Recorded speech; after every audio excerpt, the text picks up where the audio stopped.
चलो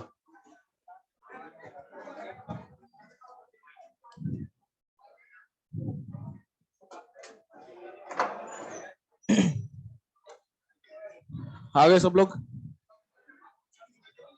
चलिए भाई, हो गया। कल कहां तक पढ़ा दिया था? इकोलॉजिकल हायरार्की चल रहा था। ठीक है बच्चे, देखिएगा प्लीज। बस हो गया बेटा, आवाज बंद कर दीजिए अब। लास्ट टाइम पे हम लोगों ने स्टार्ट किया था चैप्टर इकोलॉजी के बारे में बच्चों। अगर आपसे पूछा जाए what do you understand bye ecology, क्या बताएंगे? ऑर्गेनिज्म का, ऑर्गेनिज्म के साथ, ऑर्गेनिजम्स का एनवायरनमेंट के साथ हो रहे इंटरेक्शन की स्टडी को हम लोग क्या कहते हैं? इकोलॉजी। टर्म इकोलॉजी किसने दिया था? अर्नस्ट हैकल ने दिया था। Father of ecology? रीटर। Father of Indian ecology? Professor Ramdev Mishra. क्या प्रोफेसर रामदेव मिश्रा ने कोई कमेटी एस्टेब्लिश की थी? कब की थी? 1972 में। क्या नाम था उस कमेटी का? National committee for environment and forest.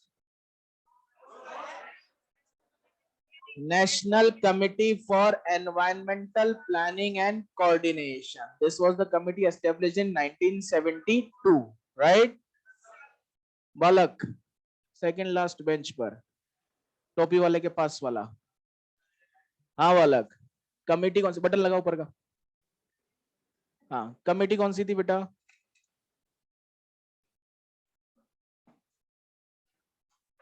चलो शाबाश। मिनिस्ट्री बनी थी बाद में, कल आया था क्लास में। हाँ, कमेटी बनी थी। कब बनी थी बेटा? Very good. मिनिस्ट्री कब बनी थी? 1984। पड़ोसी को बोल तेरी शादी हो जाएगी तब ये हेल्प करेगा कि तू अकेले जाएगा। ठीक है, बैठ जाओ। चलिए जी। सो 1972 में कमेटी बनी थी, that is national committee for environmental planning and coordination. 1984 में इसको कन्वर्ट कर दिया गया था एक मिनिस्ट्री में, that is ministry for environment and forest. बेटा मैंने आपको हैबिटेट और नीचे समझाया था क्या? हैबिटेट क्या होता है बच्चे? जहां ऑर्गेनिज्म रहता है। मतलब चीजें अगर आपको इमेजिन होना स्टार्ट हो गई तो सारी चीजें बहुत इजी हो जाएंगी, राइट? तो हमने कहा कि the physical environment covered by an organism is known as its habitat. उसी तरह से अगर आपसे पूछ लिया जाए कि what do you understand by niche, क्या बताएंगे? Ecological profession of an organism. तो ये सबसे पहले सबसे सिंपलेस्ट चीज सोचनी है, right? Ecological profession of an organism या फिर functional role of an organism. किसी भी हैबिटेट में ऑर्गेनिज्म काम क्या कर रहा है, ये उसका इकोलॉजिकल निके होगा। क्या एक हैबिटेट में मल्टीपल निके हो सकते हैं? एक निके में मल्टीपल हैबिटेट? क्योंकि निके इज अ स्पेसिफिसिटी। निके क्या है बेटा? स्पेसिफिसिटी। यहां तक की बात क्लियर हो गई? अगर आपको दो स्पीशीज का निके बताना है तो दो स्पीशीज का निके एग्जैक्टली सेम या आइडेंटिकल हो सकता है? दो स्पीशीज का निके कभी भी आइडेंटिकल नहीं हो सकता। क्या दोनों के बीच में निके में सिमिलरिटीज हो सकती हैं? सिमिलरिटीज रिप्रेजेंट द निके ओवरलैप। सिमिलरिटीज रिप्रेजेंट द निके ओवरलैप। निके ओवरलैप होगा तो उस जगह पर कंपटीशन बढ़ेगा। क्या बढ़ेगा बेटा? एक ही स्पीशीज के दो ऑर्गेनिजम्स का निके आइडेंटिकल होगा। एक ही स्पीशीज के निके अगर आइडेंटिकल हैं तो दोनों के लिए रिसोर्स रिक्वायरमेंट और दोनों के बीच में कंपटीशन ज्यादा होगा। अगर कंपटीशन ज्यादा होगा तो इस बात को हम कह सकते हैं कि intra species competition is much lethal as compare to inter species competition. बात समझ में आ गई थी? मतलब एग्जामिनर जरूरी नहीं है कि आपको निके का ही नाम लिख कर दे, हो सकता है वो आपको क्वेश्चन में ये लिख कर दे दे कि intra specific competition is more lethal as compare to inter specific interaction या कंपटीशन ड्यू टू निके या सिमिलर निके या आइडेंटिकल निके। यहां तक की कहानी क्लियर? अगर आपको निके दो अलग अलग स्पीशीज में बताने हैं तो सबसे पहली चीज तो दो अलग स्पीशीज होते ही बोल देंगे कि निके अलग होते हैं। लेकिन अगर स्टेटमेंट वाला क्वेश्चन आ जाए और आपसे पूछा जाए कि यार दो स्पीशीज के बीच में निके अलग अलग है, कैसे पहचानोगे? तो हम लोग सबसे पहले देखेंगे ट्रॉफिक पोजीशन। क्या देखेंगे बेटा? कि वो प्रोड्यूसर है कि प्राइमरी कंज्यूमर है कि सेकेंडरी कंज्यूमर है कि टॉप कंज्यूमर है या डिकम्पोजर है, राइट? अगर दो अलग अलग ट्रॉफिक लेवल्स पर है तो पक्की बात है उनका ट्रॉफिक लेवल के साथ साथ निके भी अलग अलग होगा। क्लियर बेटा? लेकिन अगर दोनों हर्बीवोर हैं, दोनों प्लांट हैं, दोनों सेकेंडरी कंज्यूमर है, दोनों ही टॉप कंज्यूमर, दोनों ही डिकम्पोजर है, तो फिर रिसोवर किस तरह की चीजों को यूज करके वो अपना न्यूट्रिशन गेन कर रहे हैं। लेकिन सेम ट्रॉफिक लेवल वालों के रिसोर्स रिक्वायरमेंट भी सेम हो सकते हैं।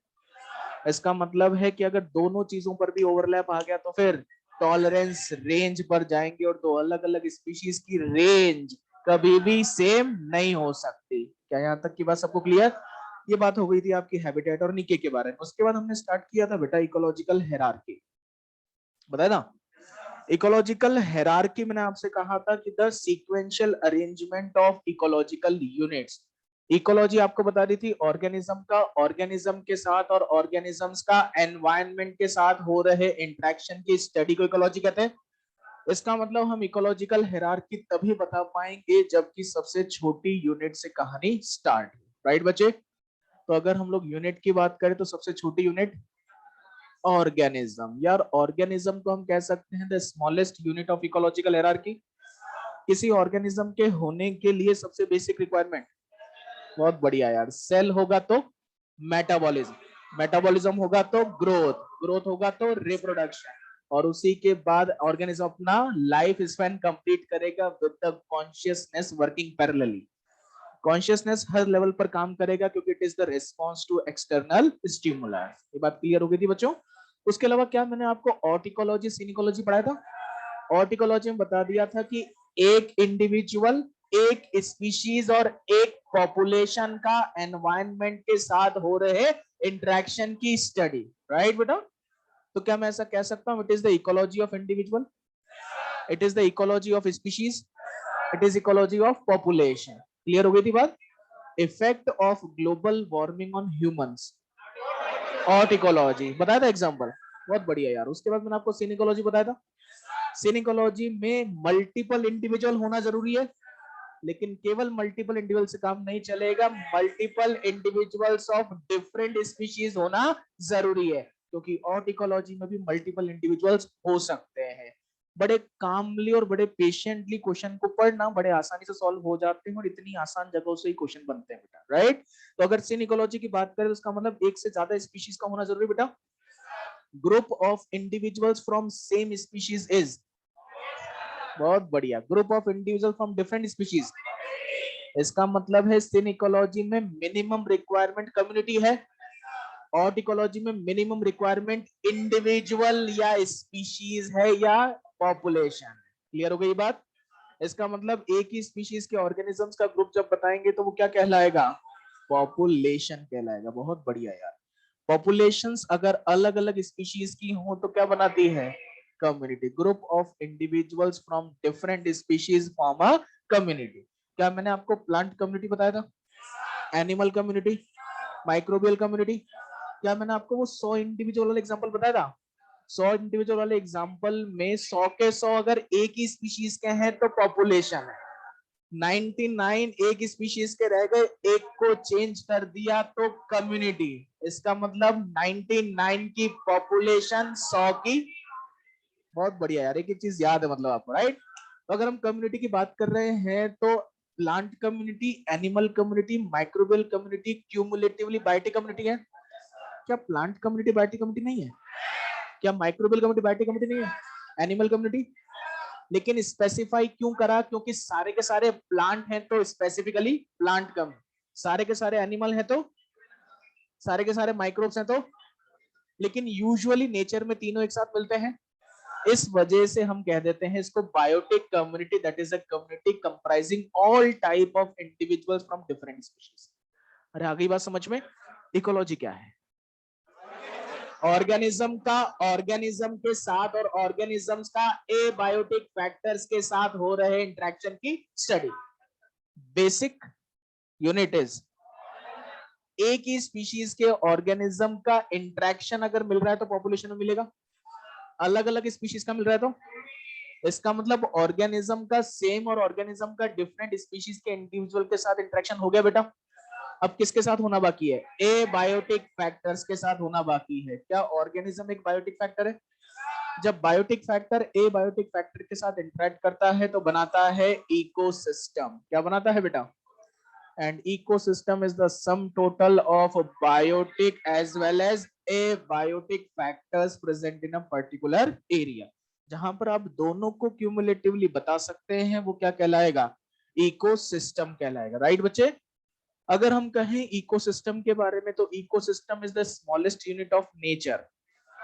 Ecosystem is smallest unit of nature, क्योंकि नेचर में बायोटिक एबायोटिक दोनों होंगे। क्या केवल ऑर्गेनिज्म के लेवल पर हम नेचर बता सकते हैं?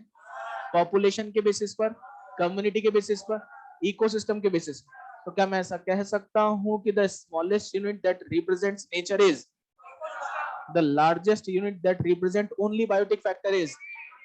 जिसमें केवल और केवल बायोटिक फैक्टर है, वो सबसे बड़ी यूनिट कौन सी है? कम्युनिटी। क्या यहां तक की कहानी क्लियर? इकोलॉजिकल हायरार्की की अगली यूनिट है बेटा बायोम्स। कौन है बच्चों? और बायोम्स के बाद अगली यूनिट है बायोस्फीयर, राइट। चलिए, आज का लेक्चर हमारा यहीं से शुरू होने वाला है। एक एक चीज को ध्यान से सुनते हुए चलिएगा। क्या आप एक सिंगल ऑर्गेनिज्म को इमेजिन कर सकते हैं? आप आराम से इमेजिन कर सकते हैं, अपने आप को कर सकते हैं, किसी भी इंडिविजुअल ऑर्गेनिज्म को इमेजिन कर सकते हैं। क्या आप पॉपुलेशन इमेजिन कर सकते हैं? जो क्लास में हम सब बैठे हुए एक पॉपुलेशन को रिप्रेजेंट कर रहा है। कम्युनिटी को इमेजिन कर सकते हैं? इस क्लास के अंदर हमारे अलावा माइक्रोबियल कम्युनिटी के फॉर्म में बैक्टीरियल, फंगल, एल्गल कॉलोनीज हो सकती हैं। कोई सीड हो सकता है, कहीं ना कहीं जर्मिनेट हो रहा हो, कोई इंसेक्ट हो सकता है, कोई रेप्टाइल हो सकता है, छिपकली वगैरह। अरे बोलिए यार। इसका मतलब इस रूम के अंदर एक से ज्यादा स्पीशीज के इंडिविजुअल का एग्रीगेशन है, that is forming a community. Ecosystem में आप रिवर इमेजिन कर सकते हो, lake, pond, forest, grassland, desert, ocean. ये सारी चीजें क्या है? इकोसिस्टम। उसके बाद आ रहा है क्या?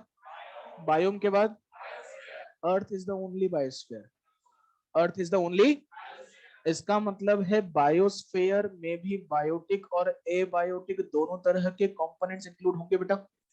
बायोम में भी बायोटिक और एबायोटिक दोनों तरह के कंपोनेंट इंक्लूड होंगे। मतलब आप ऑर्गेनिज्म, पॉपुलेशन, कम्युनिटी, इकोसिस्टम और बायोस्फीयर, इन पांचों चीजों को तो बड़े आराम से इमेजिन कर सकते हैं, isn't it? अब बात आती है किसकी? बायोम्स की। क्या आप बायोम्स को इमेजिन कर सकते हैं? What do you understand by biome? Please मुझे बताइए, आपकी क्या अंडरस्टैंडिंग है? It should be interactive class है ना, बिल्कुल डरने वरने जैसा नहीं है, हम सब भाई है। मैं अगर किसी से पूछ लूं तो प्लीज वो अपनी बेइज्जती महसूस ना करे, ठीक है ना? मुझे बस आपको सिखाकर भेजना है, इसलिए एक मैसेज के लिए मुझे करना पड़ता है। चलिए जी, what do you understand by biome? दो इकोसिस्टम, बीच में बाउंड्री आ जाए वो इकोटोन कहलाएगा बेटा आगे चल के। हाँ बेटा सही बोल रहा, क्या हो रहा होगा तो बायोम बनाएगा, ठीक है बेटा बोल। जिसके बीच में नेचुरल बाउंड्री हो लैंडस्केप कहलाएगा। एक मिनट, हाँ हाँ, कौन बोला? बहुत बढ़िया बेटा। जब भी हम बायोम की बात करेंगे तो biome always represent a specific climate. Make it clear. कई बार हम लोग ये सोचने में रह जाते हैं कि यार जैसे जैसे हम आगे बढ़ रहे हैं वैसे वैसे साइज बढ़ रहा है। अरे हाँ के ना, कॉम्प्लेक्सिटी बढ़ रही है। पहले एक ऑर्गेनिज्म था, फिर एक ही स्पीशीज के ऑर्गेनिजम्स रहे, फिर कई सारी स्पीशीज के ऑर्गेनिज्म रहे, फिर उनके साथ एबायोटिक फैक्टर आ गए, तो बड़ा इकोसिस्टम बायोम। बहुत बड़े इकोसिस्टम, राइट। तो हम लोग सोच लेते हैं कि जो बड़ा इकोसिस्टम है वो बायोम है, या जो बहुत सारे इकोसिस्टम्स हैं वो बायोम है। लेकिन आपको स्पेसिफिकली पता होना चाहिए कि बायोम होता क्या है। तो ध्यान से सुनिएगा। इकोसिस्टम कह रहे हैं बायोटिक प्लस एबायोटिक फैक्टर, लेकिन जब आप किसी पर्टिकुलर जोग्राफिकल एरिया में बायोटिक फैक्टर, एबायोटिक फैक्टर के साथ साथ क्लाइमेट को भी अलग से स्पेसिफाई या आइडेंटिफाई कर पा रहे हो, दैट विल फॉर्म अ। समझ में आई बात? Biotic plus abiotic is ecosystem, biotic plus abiotic plus climate is.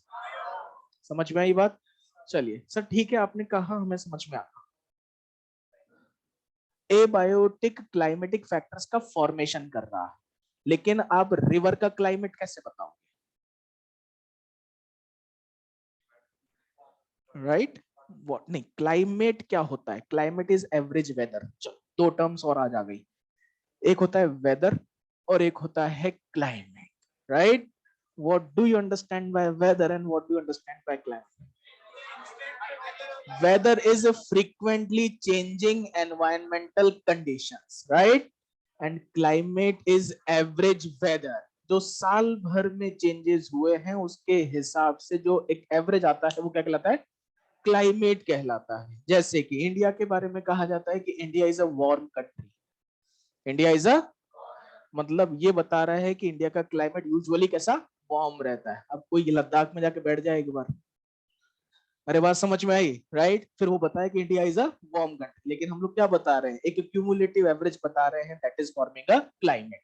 अब किसी भी जोग्राफिकल रीजन का क्लाइमेट अगर आप किसी दूसरे एरिया से अलग बता पा रहे हो तो वो क्या है, बायोम। अभी देखना समझ में आएगा।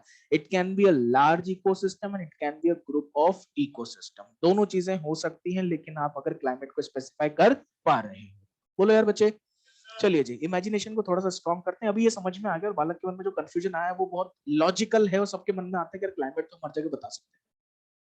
लैंडस्केप बताऊंगा ना अभी, लैंडस्केप आएगा ना, ठीक है, अभी आने दो। ठीक है, अभी हम बात करें बायोम्स के बारे में। बायोम्स को अगर हम इमेजिन करने की कोशिश करें, तो जैसे ही मैंने आपसे कहा बायोस्फेयर, तो बायोस्फेयर इज अर्थ। हेलो, अर्थ के बीच में हम लोग एक इमेजिनरी लाइन बताते हैं, दैट इज इक्वेटर। 0 डिग्री बेटा, सेल्सियस की फ़ारेनहाइट, एंगल है बेटा ये। क्या है ये, एंगल है। और कहां से एंगल है?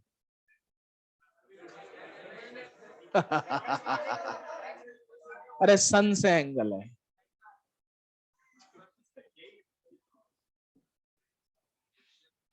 अरे समझ में आ गई बात। चलिए इधर नॉर्थ पोल, इधर आप चाहे नॉर्थ की तरफ बढ़े, आप चाहे साउथ की तरफ बढ़े, ध्यान से सुनिएगा। यहां से एक सेंटर पॉइंट इमेजिनरी अगर माना जाए, तो 20 डिग्रीज नॉर्थ और 20 डिग्रीज साउथ का जो एरिया कवर होता है, ये ऐसे बनाया जाता है, right? 20 degrees north and 20 degrees south का जो रीजन कवर होता है, दैट इज ट्रॉपिकल रीजन। कौन सा region? 40 degrees north and 40 degrees south, सब ट्रॉपिकल बेटा, यही सोच बदलनी है। Next, 60 degrees north and 60 degrees south, temperate region, and above 60 degrees is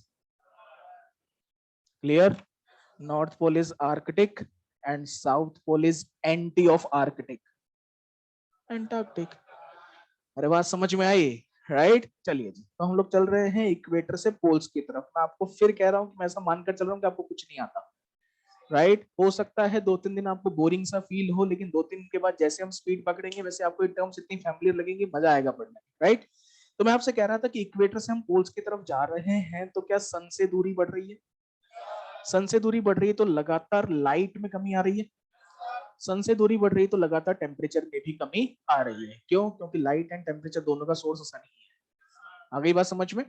अब हमने कहा कि आज जो 20 डिग्रीज नॉर्थ और साउथ तक का एरिया है वो ट्रॉपिकल रीजन है। कैसा रीजन है? उसके बाद 40 to 60, 20 to 40 सब ट्रॉपिकल, 40 to 60, 60 एंड अबव किस बेसिस पर बताया आपने? सन से कितना दूर है, और जितना दूर होता जाएगा उतना ज्यादा क्लाइमेट में वेरिएशन आता जाएगा। ट्रॉपिकल रीजन में, ट्रॉपिकल एरिया में सरवाइव करने वाली स्पीशीज मिलेंगी। सब ट्रॉपिकल रीजन टेम्परेट और ट्रॉपिकल से किस बेसिस पर अलग है? क्लाइमेट के बेसिस पर अलग है। तभी तो ये सब ट्रॉपिकल और ये ट्रॉपिकल है। हेलो, टेम्परेट पोल्स से और सब ट्रॉपिकल ट्रॉपिकल से अलग है। किस बेसिस पर? पोल्स क्या बाकी सबसे अलग है? किस बेसिस पर? बात समझ में आई? इसका मतलब tropical region is having biotic factors, abiotic factor, as well as a specific climate which is different from subtropical, temperate and polar. Subtropical region is having a specific climate different from tropical, temperate and polar. Temperate is having a specific climate different from tropical, subtropical, polar. Poles having different climate from tropical, subtropical, temperate. अरे बोलो यार, इसका मतलब क्या tropical region में biotic है, abiotic है, climate है? इसका मतलब क्या इस ट्रॉपिकल रीजन को मैं एक बायोम रिप्रेजेंट कर सकता हूँ? क्या रिप्रेजेंट कर सकते हैं, राइट? बहुत ध्यान से सुनना। इक्वेटर से जैसे जैसे आप पोल्स की तरफ जाते हो, कहां से कहां जा रहे हो बेटा? इक्वेटर से पोल्स की तरफ जाते हैं। डिस्टेंस फ्रॉम इक्वेटर और एंगल फ्रॉम इक्वेटर। हेलो, क्या बोला बेटा? Distance from equator or angle from equator is known as latitude. Distance from equator or angle from equator is latitude. Clear? Height from any reference point is altitude. Hello, किसी भी reference point से अगर आप height निकाल रहे हो तो वो क्या है? अल्टीट्यूड है। जबकि स्टैंडर्डाइज्ड जो हम रेफरेंस पॉइंट मानते हैं बताते हैं सी लेवल। लेकिन हाँ, अगर मैं यहाँ पर अभी सेकंड फ्लोर पर हूँ, यहाँ से भी ऊंचाई नापूंगा तो भी अल्टीट्यूड ही मानी जाएगी। अरे आ गई बात समझ में? अब किसी भी लेवल से अगर ऊंचाई माप रहे हैं तो क्या है? अल्टीट्यूड। इक्वेटर से दूरी, किसी भी पॉइंट से ऊंचाई, इक्वेटर से दूरी। क्लियर? जैसे जैसे लैटिट्यूड बढ़ रहा है बेटा, क्या लैटिट्यूड बढ़ रहा है, सन से दूरी बढ़ रही है। सन से दूरी बढ़ रही तो टेम्परेचर, टेम्परेचर कम होने के साथ साथ स्पीशीज में भी चेंजेस आ रहे हैं और डाइवर्सिटी कम हो रही है। Tropical areas have maximum species diversity as compare to temperate and poles. अरे हाँ कि ना? चलिए जी, जैसे जैसे लैटिट्यूड बढ़ रहा है वैसे वैसे क्या अलग अलग रीजन्स का फॉर्मेशन हो रहा है? किसी एक ग्लास में अगर हम लोग अलग अलग कलर के लिक्विड्स भरें और वो लिक्विड्स मिक्सअप ना हो, उनकी अलग अलग लेयर्स बन जाए, तो इसको हम कहते हैं ग्रेडियंट। क्या कहते हैं? इसका मतलब जब हम इक्वेटर से आगे बढ़ते हैं तो क्लाइमेटिक वेरिएशन आता है। किसमें चेंज हो रहा है? लैटिट्यूड में चेंज हो रहा है, तो क्लाइमेट में भी चेंज आ रहा है। तो क्या ये अलग अलग ग्रेडियंट लैटिट्यूड के चेंज होने के साथ बन रहे हैं, जिसको आपकी एनसीईआरटी ने 3 जगह पर लैटिट्यूडिनल ग्रेडियंट लिख कर दिया है। क्या लिख कर दिया है? समझ में आया टर्म लैटिट्यूडिनल ग्रेडियंट का मतलब क्या है? इक्वेटर से पोल्स की तरफ जाने पर जो ट्रॉपिकल, सब ट्रॉपिकल, पोलर, टेम्परेट रीजन आते हैं, these form the gradients and specifically they are known as latitudinal gradients। क्या यहां तक की कहानी क्लियर? यार हर एक ग्रेडियंट में बायोटिक फैक्टर है, ए बायोटिक फैक्टर है, क्लाइमेट है। क्या मैं कह सकता हूं कि every latitudinal gradient in a broad sense explains a biome. एक ब्रॉड टर्म में हम हर एक लैटिट्यूडिनल ग्रेडियंट को बायोम के फॉर्म में रिप्रेजेंट कर सकते हैं। आ गई बात समझ में? जहां का भी क्लाइमेट स्पेसिफाई किया जा सकता है वो क्या है? बायोम। समझ में आ गई बात? चलिए जी, ये तो एक ब्रॉड सेंस की बात हुई है जिसमें हम मल्टीपल इकोसिस्टम्स बता रहे हैं। लेकिन मैंने ये भी कहा है कि a large ecosystem having unique climate is also biome. Sir यार वो कैसे हुआ, वो भी समझ लीजिए। अगर मैं ट्रॉपिकल रीजन की बात करूं, कहां की बेटा? ट्रॉपिकल रीजन में हम कई बार लिखते हैं tropical rain forest, tropical deciduous forest. Temperate में लिखते हैं टेम्परेट एवरग्रीन या कॉनिफरस फॉरेस्ट और टेम्परेट डेसिडुअस फॉरेस्ट। उसी तरह से हम कई बार ट्रॉपिकल ग्रासलैंड और टेम्परेट ग्रासलैंड भी लिखते हैं।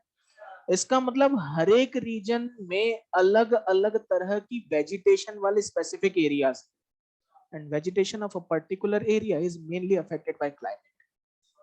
vegetation of a particular area is mainly affected by, तो ट्रॉपिकल रेन फॉरेस्ट या ट्रॉपिकल डेसिडुअस फॉरेस्ट से अलग है, ट्रॉपिकल डेजर्ट से अलग है, टेम्परेट कॉनिफरस से अलग है, टेम्परेट डेसिडुअस से अलग है, ट्रॉपिकल ग्रासलैंड से अलग है, टेम्परेट ग्रासलैंड से अलग है।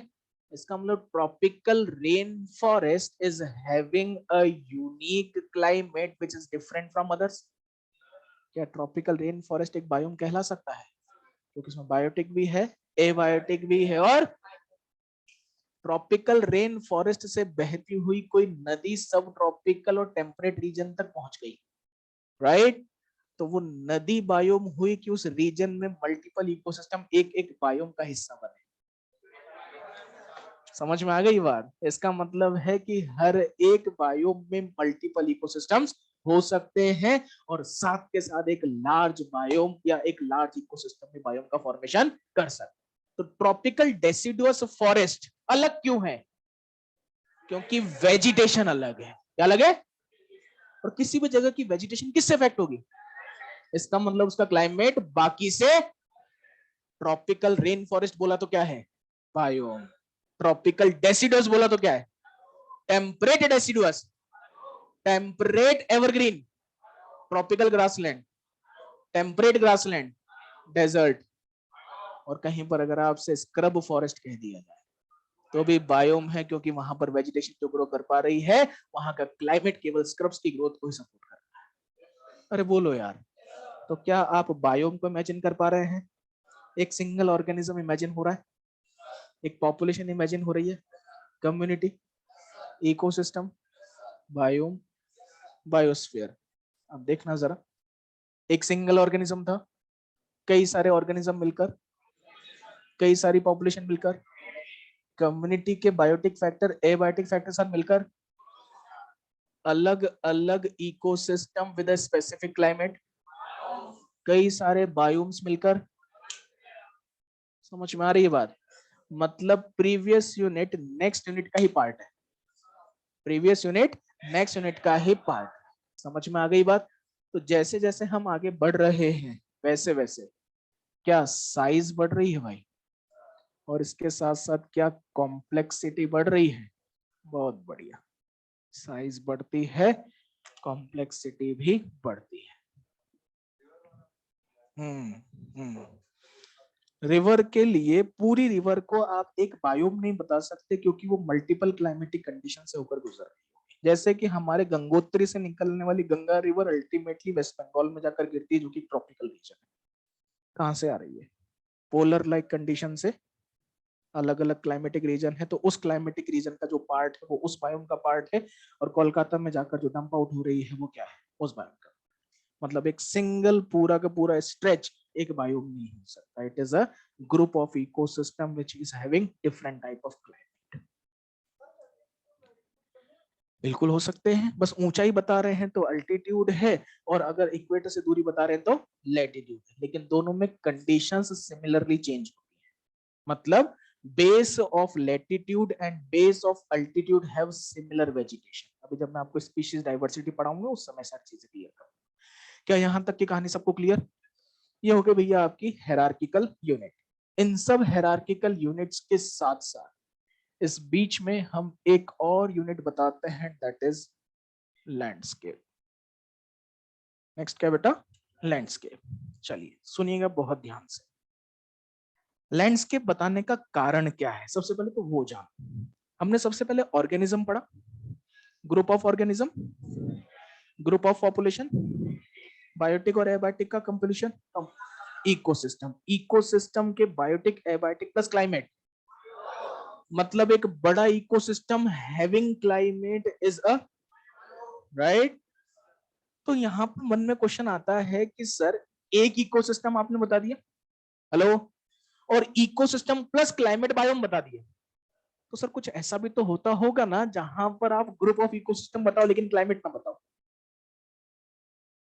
क्या बताओ? लेकिन क्लाइमेट को स्पेसिफाई, क्या है वो? तो ध्यान रखना, landscape is always a group of ecosystem, landscape is always a right.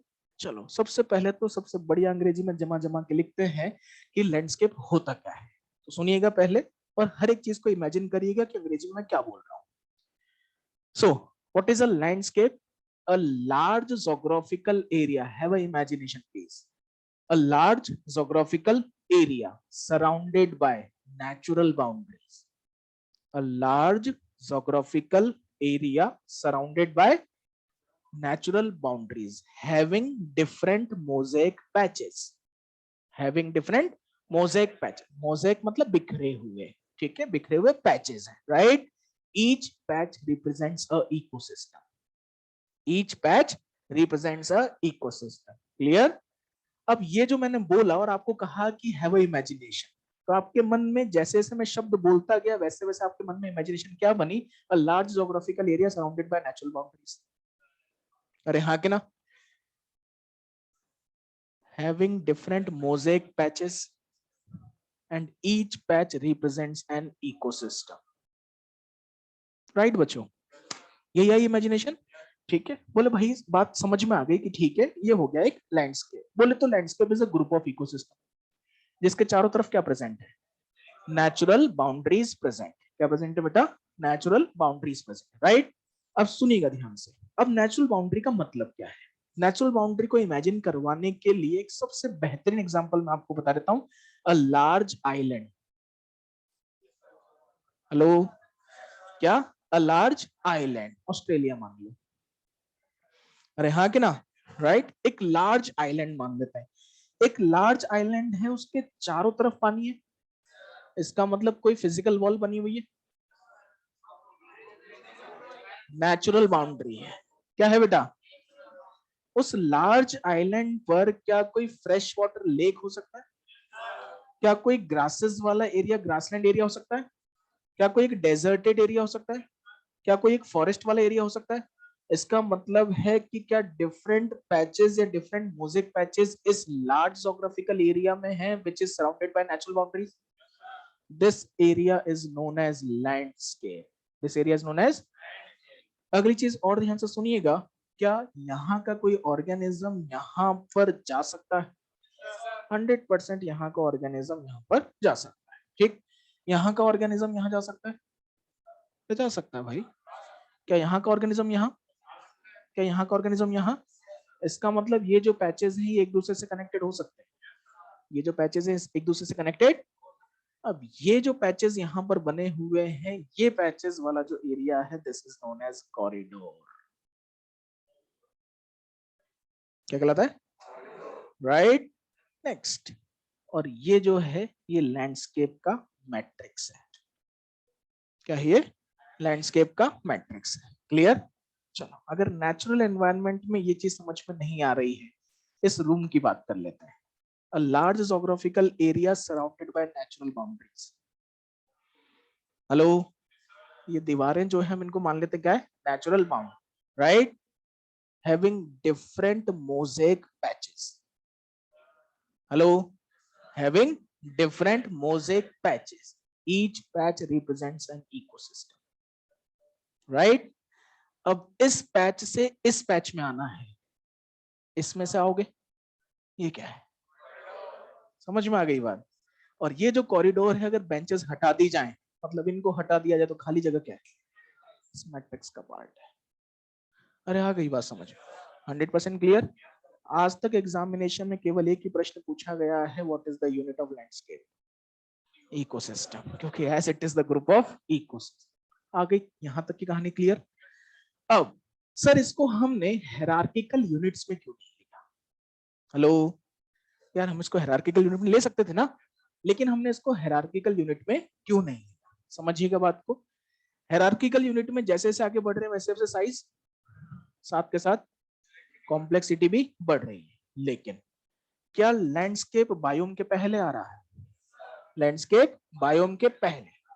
अगर मैं एक ट्रॉपिकल रेन फॉरेस्ट या ट्रॉपिकल डेसिडुअस फॉरेस्ट या ट्रॉपिकल डेजर्ट या tropic temperate deciduous forest, temperate evergreen forest, इनमें से किसी भी एक इकोसिस्टम को लूं तो उस इकोसिस्टम की स्पेसिफिक टाइप ऑफ स्पीशीज पाई जाएंगी। लेकिन यहां पर एक लेक है, एक ग्रासलैंड है, एक डेजर्ट है और एक फॉरेस्ट, चार अलग अलग इकोसिस्टम्स की डाइवर्सिटीज पाई जा रही है।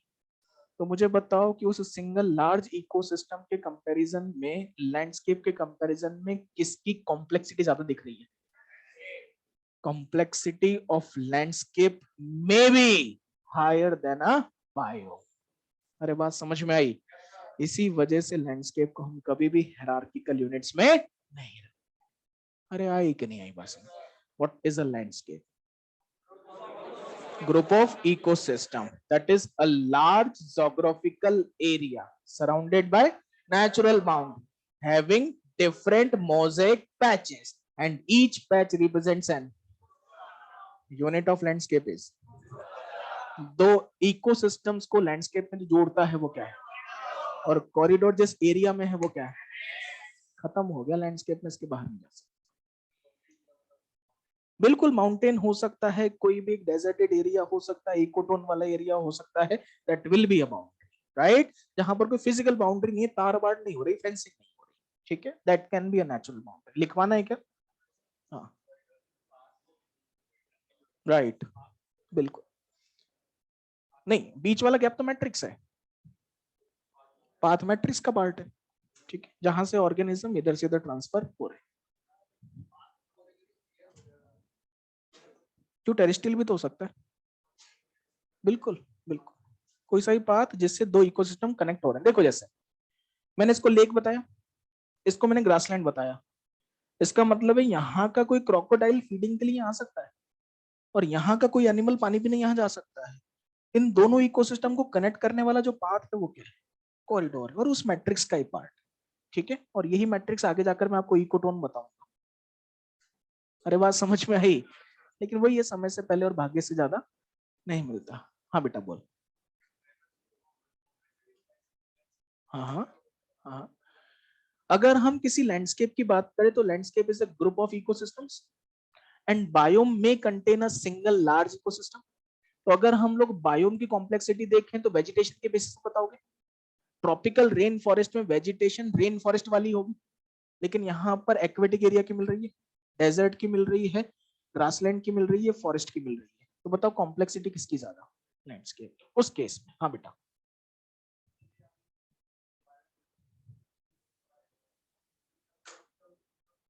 हम्म हम्म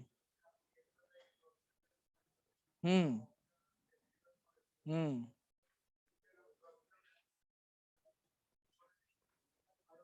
राइट, फाइन। मैंने आपको यही कहा है, each latitudinal gradient in a broad context can be considered as, लेकिन एक ऐसा इकोसिस्टम जिसका आप क्लाइमेट अलग से स्पेसिफाई कर सकते हो इज ऑल्सो अ, बिल्कुल हो सकता है।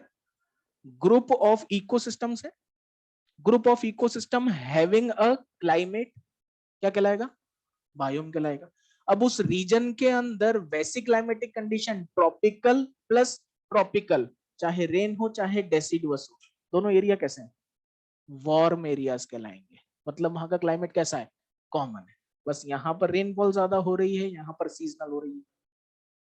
अरे आई बात समझ में? तो आप सिंगल लार्ज इकोसिस्टम को बायोम कह सकते हैं, group of ecosystems having a unique climate.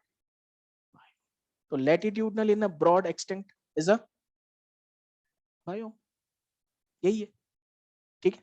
चलिए, हाँ। बायोस्फीयर को, अरे अर्थ बोल दिया ना हमने। हाँ, ग्रुप ऑफ इकोसिस्टम्स है, लेकिन वो ग्रुप ऑफ इकोसिस्टम किससे मिलकर बना है? हम लोग स्पेसिफिसिटी में आगे बढ़ रहे हैं। एक इकोसिस्टम बोला, ग्रुप ऑफ इकोसिस्टम बोला, इकोसिस्टम प्लस क्लाइमेट बोला, बायोम्स बोला।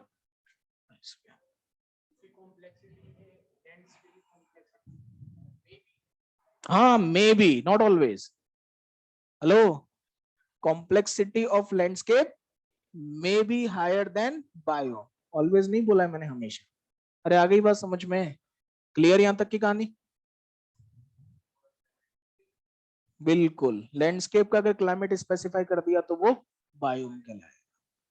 अरे बोलो भाई, समझ में आ गई कहानी? तो भैया इकोलॉजी के अंदर हम लोग शुरू वहां से करेंगे जिसको हम लास्ट टाइम पे कर चुके हैं, और लास्ट लेक्चर में कहाँ ले जाकर छोड़ूंगा, मतलब पूरी की पूरी कहानी इसी के बीच में घूमेगी। अभी हम पढ़ेंगे next topic, that is population. है, लिखवाना है? लिखो फटाफट, लिखो जल्दी लिखो। लैंडस्केप की डेफिनेशन, लार्ज जोग्राफिकल एरिया। अरे ऑनलाइन वालों, तुम्हें भी कुछ डाउट वाउट आ रहा हो तो पूछते रहना भाई। ब्लॉक कर दूं सबको? यहाँ क्यों नहीं आते हैं? चलिए ठीक है, शाबाश। लार्ज जोग्राफिकल एरिया,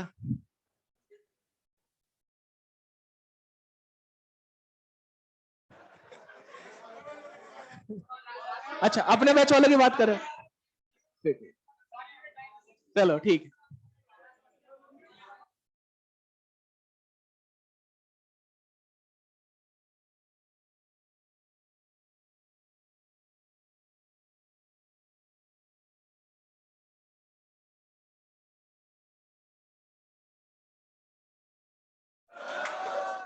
लिखो, a large geographical area, a large geographical area surrounded by natural boundaries, large geographical area surrounded by natural boundaries having different mosaic patches, having different mosaic patches, and each patch represents an ecosystem. Each patch represents an ecosystem. ठीक है? और वो question पूछना जो examination में पूछा गया है, यूनिट ऑफ लैंडस्केप, इकोसिस्टम। चलो भाई, बहुत बढ़िया। ऑर्गेनिज्म पढ़ चुके हैं। नेक्स्ट आ रहा है क्या? Population is group of individuals from same species present in a particular area at a particular time, this is known as a population. सुनिएगा ध्यान से यार, बात नहीं करेंगे। 3 तरह की पॉपुलेशन हमारे सिलेबस में है। वन इज लोकल पॉपुलेशन बेटा, one is sister population, and one is Meta population. Local population, sister population और मेटा पॉपुलेशन। ध्यान से सुनिएगा, कई बार इनमें भी कंफ्यूजन रहता है कि सर वो सिस्टर और मेटा कई बार क्लियर नहीं हो पाते। ध्यान से सुनिएगा, बहुत आसान है। अगर हम लोकल पॉपुलेशन की बात करें तो लोकल पॉपुलेशन को समझने का सबसे बढ़िया तरीका, आप जिस भी जगह से आए हैं, हेलो, जो भी आपका शहर है जहां पर आप रहते आए हैं, कक्षा 12 तक पढ़े हैं, जहाँ पैदा हुए हैं, आपका गांव है, शहर है, जो भी है, जहां पर भी आप रहते थे, उस जगह पर अगर कोई बाहर का बंदा, ऐसा है न्यूसेंस नहीं चाहिए क्लास में। मैं 1 मिनट में उड़ा दूंगा सारी चीजें और मॉड्यूल में जो लिखा है केवल वही पढ़ाता हुआ चलूंगा, वो मंजूर है तो चलो ऐसे शुरू करते हैं। क्या बोलते हो? है ऐसे चलने दे, मॉड्यूल का सीक्वेंस पढ़ते हैं, जो जो लिखा हुआ है बोलकर निकल जाता हूँ, मुझे तो याद है, आप आपकी देख लेना। ऐसा कर ले तो प्लीज, पढ़ाने के समय यार कोई बिना बात का डिस्टर्बेंस नहीं। बाकी मस्ती मजाक में आपको पता है कि अपन कमी छोड़ेंगे नहीं, लेकिन समय के हिसाब सारी चीजें अच्छी लगेगी। राइट बच्चे? क्लास में आए हैं तो बैठे और आराम से पढ़े यार, मैं सिखा के जाऊंगा आपको, ऐसा की बात है। ठीक है, आप आपस में बात करेंगे तो वो चीज चली जाएगी यहाँ से। लोकल पॉपुलेशन की मैं आपको बात बता रहा था कि जहां भी आप रहते हुए आए हैं, अगर उस शहर में कोई नया बंदा घूमने आता है या नौकरी करने आता है या रहने आता है और वो आपसे कभी टकराता है और वो एड्रेस पूछता है, तो एड्रेस पूछते समय आपसे एक चीज जरूर पूछ लेता है कि क्या आप लोकल हैं? हेलो, इसका मतलब है कि local population is group of individuals residing in a particular geographical area from long duration. Local population क्या है? Group of individuals from a particular species residing in a particular geographical area from long duration. बोले यार भाई, ये long duration काहे जोड़ रहे हो? लॉन्ग ड्यूरेशन इसलिए जोड़ रहे हैं क्योंकि वो इंडिविजुअल्स उस एरिया के क्लाइमेट के लिए अडेप्टेड है।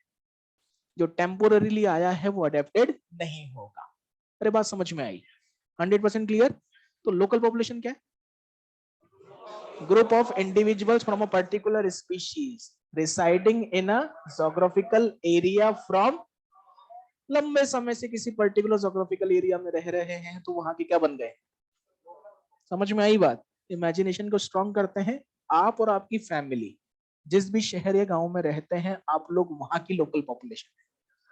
मैं और मेरी फैमिली मेरे पैदा होने से लेकर अभी तक यही रह रहे हैं, इसका मतलब मैं कोटा की लोकल पॉपुलेशन। अरे समझ में आई बात? राइट? तो लोकल पॉपुलेशन का concept clear. Next, sister population क्या है? ध्यान से सुनिएगा। Two local populations of same species, hello, two local populations of same species are sister populations, right?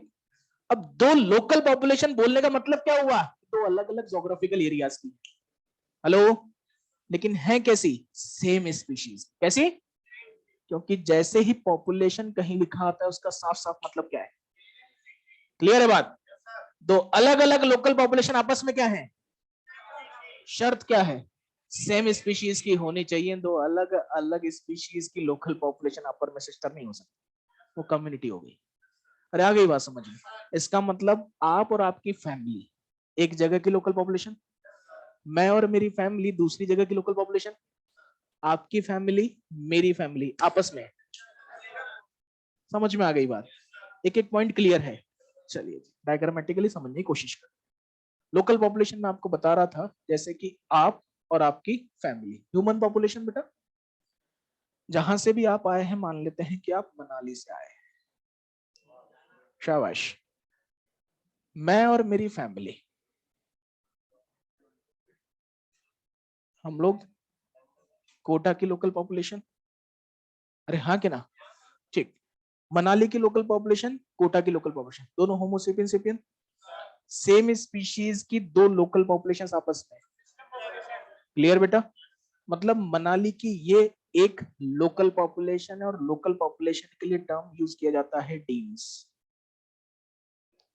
Local population के लिए term demes, local population is also known as demes. और किसी भी एरिया की पॉपुलेशन की साइंटिफिक स्टडी इसी वजह से डेमोग्राफी कहलाती है। अरे समझ में आई बात? राइट। नेक्स्ट, कोटा की लोकल पॉपुलेशन डीम्स, राइट। और दो अलग अलग एरियाज की सेम स्पीशीज की लोकल पॉपुलेशन आपस में, है ना? तो इतना लंबा चौड़ा स्टेटमेंट बोलने से बढ़िया है हम कह दें different demes of same species are sister population. क्या? Different demes of same species are local sister population. Clear बेटा? अब अगली बात आती है मेटा पॉपुलेशन। ये एक बड़ा कंफ्यूजिंग सा टॉपिक है।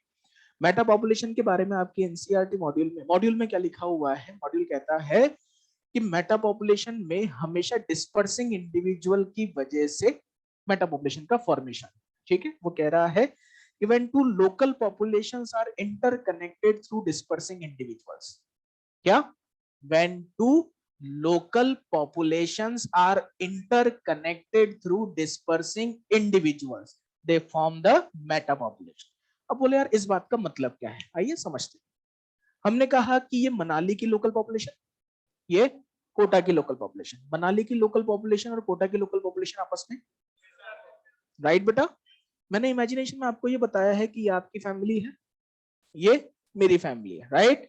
मतलब आप आपके एरिया की लोकल पॉपुलेशन से क्या कोटा की लोकल पॉपुलेशन में आ गए? आप आपके एरिया की लोकल पॉपुलेशन से कोटा की लोकल पॉपुलेशन में आ गए। इसका मतलब when two sister populations are interconnected through dispersing individuals, it forms a metamorph। Clear? अब यहां कंफ्यूजन ये आता है कि सर मेटा पॉपुलेशन है कौन सी? क्या दोनों मेटा पॉपुलेशन है?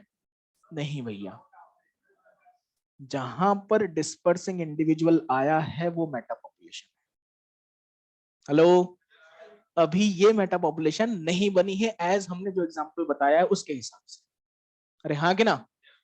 यहां पर हो सकता है कि कोटा से कोई व्यक्ति जॉब करने के लिए आपके शहर गांव में चला गया, जब वो इंडिविजुअल यहां पहुंचा है तब मनाली की या आपके एरिया की पॉपुलेशन क्या बनी है। समझ में आई बात?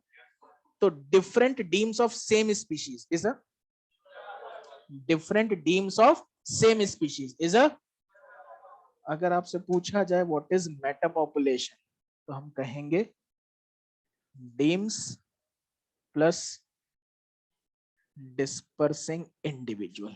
ये है असली डेफिनेशन मेटा पॉपुलेशन की, डीम्स प्लस डिस्पर्सिंग इंडिविजुअल। समझ में आई बात?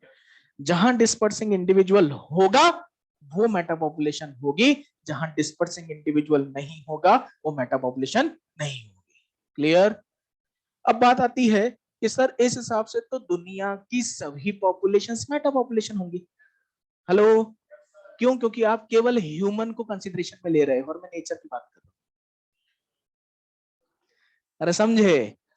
तो जितनी भी ह्यूमन पॉपुलेशंस नोन है, हेलो, जितनी भी ह्यूमन पॉपुलेशंस नोन है they all are meta populations, क्योंकि वो जानी ही तब गई जब कोई वहां पहुंचा। अरे बात समझ में आई? इसका मतलब उस डीम में कोई डिस्पर्सिंग इंडिविजुअल गया है, राइट? लेकिन दुनिया की हर स्पीशीज की हर लोकल पॉपुलेशन मेटा हो जरूरी? समझ में आ गई बात? क्या यहां तक की कहानी क्लियर? बोले सर यार ये कैसे हुआ, ये समझाइए। यस, अगर हम कह देते हैं और इजी कर लेते हैं कि हमने एक इकोलाई का कल्चर इंडिया के किसी इंक्यूबेटर में करवाया, सेम स्ट्रेन के इकोलाई का कल्चर हमने यूएसए के किसी एक इंक्यूबेटर में करवाया। हेलो, दोनों सेम स्पीशीज, दोनों अपने अपने एरिया की, लोकल पॉपुलेशन, आपस में sister but not Meta. Hello, आपस में सिस्टर है लेकिन मेटा, क्योंकि इधर का कोई भी इंडिविजुअल अभी तक इधर नहीं गया। तो क्या मैं ऐसा कह सकता हूं कि all meta populations are sister populations, but all sister populations are not. समझ में आ गई बात? लिख लीजिएगा ये लाइन, और ये चीज जरूर मेंशन कीजिएगा, सिस्टर पॉपुलेशन है क्या? Different demes of same species.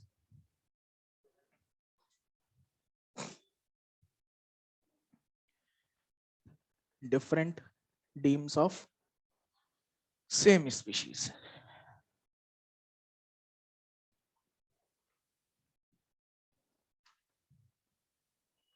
Meta population लिखा हुआ है सामने,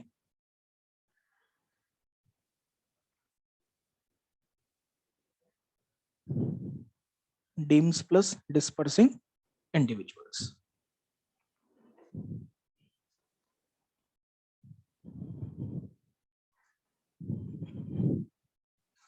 क्लियर है बच्चों?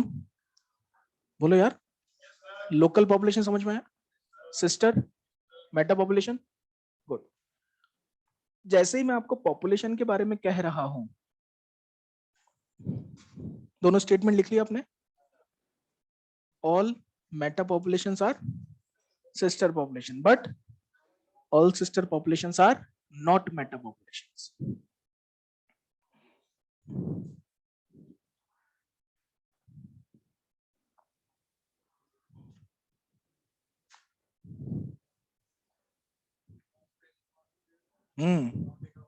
एंडेमिक में जाएगा, वो स्पीशीज है।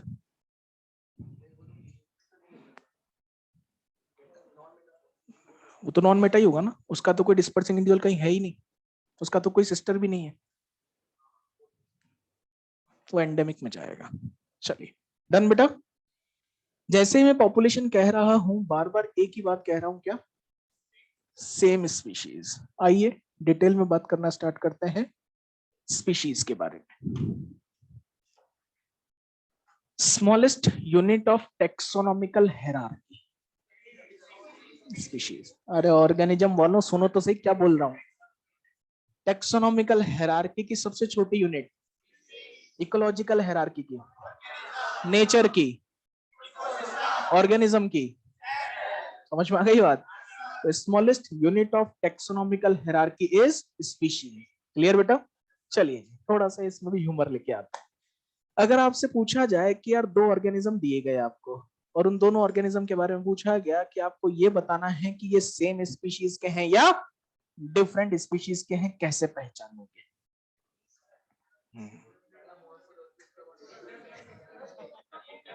सबके मन में एक ही चीज आ रही है, बोले सर इंटरब्रीडिंग करवाएंगे, है कि नहीं है? है ना? बोले जैसे आपसे कहा जाए कि भैया ये दो ऑर्गेनिज्म है, इन दोनों ऑर्गेनिज्म को संभालो और बताओ कि ये एक स्पीशीज के हैं कि अलग अलग स्पीशीज के, तो क्या करोगे? बोले भाई चलो,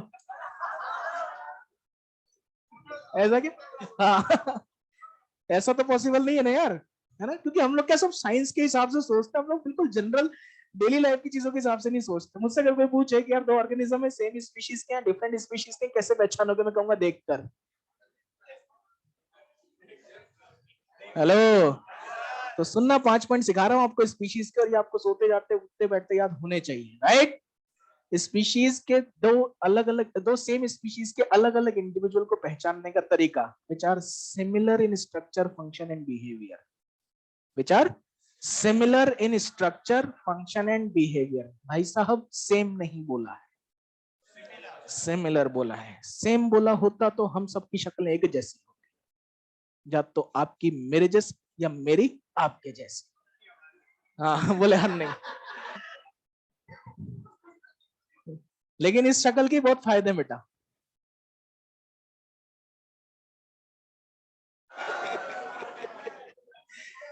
चलिए जी, है कि नहीं है?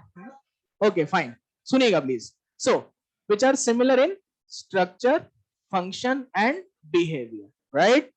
Second, are produced by similar parents, same नहीं, which are produced by similar parents, have a common gene pool, have a common gene pool. अब common gene pool का मतलब क्या है, सुनिएगा ध्यान से. एक ही स्पीशीज के ऑर्गेनिजम्स का जेनेटिक स्ट्रक्चर 90 to 99% तक सेम होता है. हेलो, जो बाकी का स्लाइट डिफरेंस है वो क्रॉसिंग ओवर की वजह से. अरे हाँ के ना, दैट मीन्स एक ही स्पीशीज के organism share a common gene pool, right. Next, can interbreed under natural conditions, can interbreed under natural conditions and produce offspring similar to them. Hello, कल भाई साहब आपने म्यूल वाला एग्जांपल मुझे पूछा था, उसी के लिए वाला पॉइंट है, which can interbreed under natural conditions and produce offspring similar to them, right. और पांचवा पॉइंट है, which are reproductively isolated from other species. Hello, इनमें क्या पाया जाता है, रिप्रोडक्टिव आइसोलेशन. इसी प्रकार से मैंने पूछ लिया एक बार क्लास में भाइयों के बैच में, मैंने कहा भाई रिप्रोडक्टिव आइसोलेशन का मतलब क्या है ना. अब मैंने कह दिया, मैंने कहा अपन भाई यार तुम्हारी मर्जी पड़े जो बोल सकते हो, तो भाई लोग क्या भावुक हो जाते हैं, है ना. तो एक बालक ने आंसर दिया,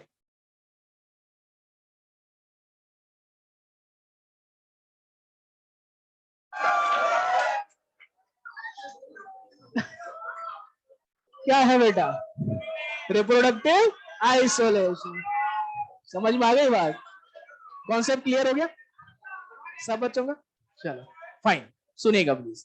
अब इतना शोर मत मचाओ, वरना कि वो ऑनलाइन वाले सोचते हैं कि क्या पैसा हमने नहीं दिए क्या, मतलब पैसे यहाँ के ज्यादा वसूल होते हैं. चलिए सुनिएगा प्लीज. सो 5 पॉइंट मैंने आपको बताया, दोबारा से रिसाइट करते हैं. सबसे पहला, which are similar in structure, function and behaviour, which are produced from similar parents, have a common gene pool, can interbreed under natural conditions and produce offspring similar to them, and are reproductively isolated from other species. अब बात आती है कि sir reproductive isolation का मतलब क्या है. Reproductive isolation का मतलब ये है कि individual of a particular species can reproduce with the individual of same species only. Hello, that means the organism of a particular species is isolated from other species in terms of reproduction.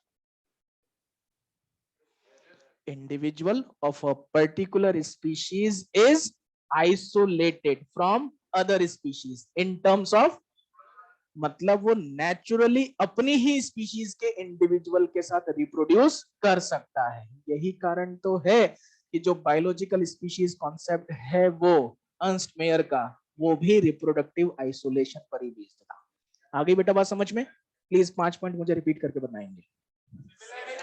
Similar in structure, function and behaviour, produced from similar parents, have a common gene pool. अगला, can interbreed under natural conditions and produce offspring similar to them and reproductively isolated from other species.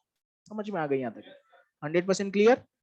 अब बात आती है बेटा types of species के बारे में. हम लोग 3 तरह की स्पीशीज पढ़ेंगे बच्चों यहाँ पर. एक है endemic species, next keystone species, और third is critical link species. हाँ बेटा,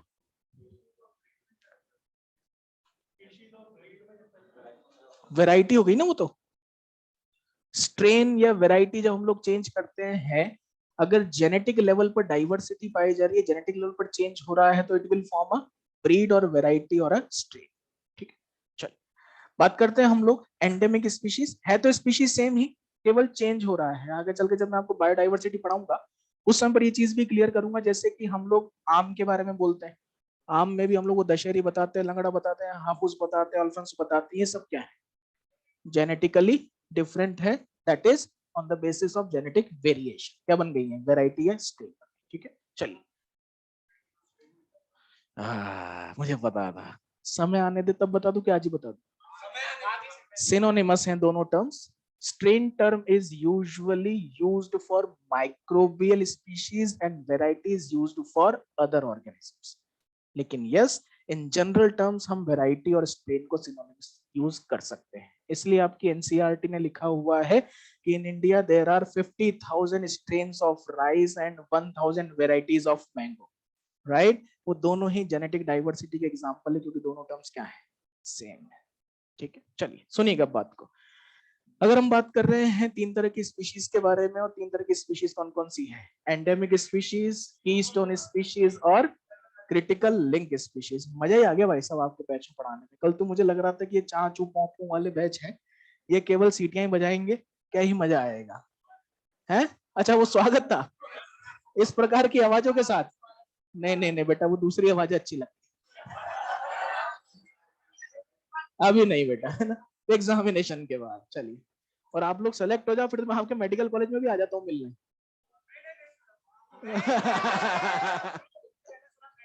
चलिए फाइन, सुनिएगा बेटा, एंडेमिक स्पीशीज की बात करें। इसलिए मैं जब आपको एग्जांपल लिखाऊंगा तो आपको 50,000 से 2 लाख लिखना, समय से पहले और भाग्य से ज्यादा बेटा नहीं मिलता। समय आने दे यार, देख तू सारी चीजें आज ही पूछ लेगा तो फिर मैं ऐसा थोड़ी बताऊंगा सारी चीजें। चलिए, जिस समय मैं आपको पढ़ाऊं ये चीज, और उस समय पर अगर आपको कंफ्यूजन रह जाए तब बोल देना कि भाई तूने ये नहीं बताया यार, राइट। और मैं आपको बता के बोलूंगा कि डाइवर्सिटी में 2 लाख लिखा हुआ है और डाइवर्सिटी के अंदर 50,000 लिखा हुआ है। जैसे आप बोर्ड देखोगे आपको दिखेगा क्या, 50,000 से 2 लाख। अब आओ, चलिए जी सुनिएगा प्लीज, आइए बेटा सुनिए। एंडेमिक स्पीशीज के बारे में बात कर रहा था, और हमारा थोड़ा सा स्लो और थोड़ा सा स्लैगिश चल रहा है, इसलिए उसको वापस से कोप अप करते हैं। एंडेमिक स्पीशीज की बात करें तो एंडेमिक स्पीशीज का मतलब क्या है? एंडेमिक स्पीशीज का मतलब है species which are always present in a particular geographical area only. Hello, ऐसी स्पीशीज जो कि हमेशा केवल एक किसी पर्टिकुलर ज्योग्राफिकल एरिया में ही पाई जाती है, नोवेयर एल्स, वो क्या कहलाएंगी, एंडेमिक। कई बार लोग कंफ्यूज हो जाते हैं किससे, राइट। बोले सर आपने ये भी इनके बारे में तो यही कहा था। अरे कहा था, लेकिन ये जा सकते हैं। अरे बात समझ में आई, ये जा रहे हैं तभी तो मेटा बना रहे हैं, राइट। लेकिन यहाँ के केस में क्या है, ये किसी पर्टिकुलर ज्योग्राफिकल एरिया में ही पाई जाती है, उसके अलावा कहीं और नहीं पाई जाती। Those are known as endemic species. क्या यहाँ तक की कहानी क्लियर? एंडेमिक स्पीशीज के एग्जांपल्स आपको बहुत इंपॉर्टेंटली याद रखने हैं बेटा। सबसे पहला एग्जांपल कंगारू इन अफ्रीका बेटा। यस सर बोलने से पहले सोच समझ कर बोले, ठीक है। Kangaroo in Australia, right. Kiwi in New Zealand, metasequoia in valleys of China. अब सुनना बहुत ध्यान से बात को, metasequoia in valleys of China की अगर हम बात करें तो ये अब नेचुरली वैलीज ऑफ चाइना में ही ग्रो करता हुआ पाया जाता है। बाकी कैलिफोर्निया के अंदर और यूएसए के कुछ नेशनल पार्क्स के अंदर इसको कैप्टिविटी में रखा गया है। इसमें रखा गया, captivity is a protected area, captivity is a. तो मेटासिकोया जो है वो नेचुरली ग्रोइंग कंडीशन में मिल रहा है कहां पर, वैलीज ऑफ चाइना। शायद आप जानते होंगे लार्जेस्ट जिम्नोस्पर्म क्या है बेटा, largest gymnosperm, also known as redwood tree, also known as redwood tree, clear. और लास्टली इसके बहुत कम इंडिविजुअल्स ही अब सर्वाइविंग कंडीशन में बचे हैं, इसलिए इनको लिविंग फॉसिल्स भी कहा जाता है। क्या कहते हैं बेटा इनको? ये तीनों चारों टर्म्स आपको क्लियरली लिखनी पड़ेंगी। मेटासिकोया सबसे पहली चीज तो लार्जेस्ट जिम्नोस्पर्म, हाँ हाँ। एंडेमिक स्पीशीज क्या है, which are present in a particular geographical area only, nowhere else, that's all. छोटी बच्ची हो क्या?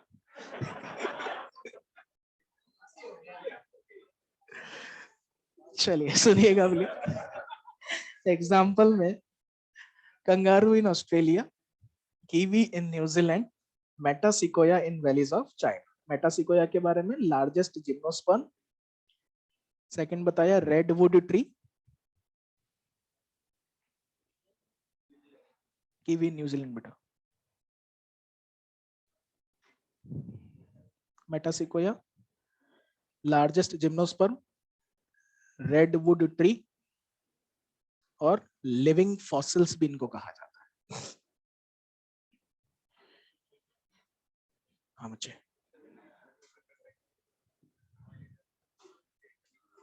नहीं आप वहां पर उसको कैप्टिविटी में रख सकते हो, नेचुरल में तो वो क्या एक्सोटिक हो जाएगा। बिल्कुल है ना। चलिए 2 एग्जाम्पल और लिखिए। हाँ हो सकती हैं, अभी वही बता रहा हूं मैं आपको, बस लिखो आगे। 2 एग्जाम्पल्स और लिखने हैं। यार तुम एक तो खत्म नहीं करने देते। लिखो अगला example, 33% of Indian angiosperms are endemic.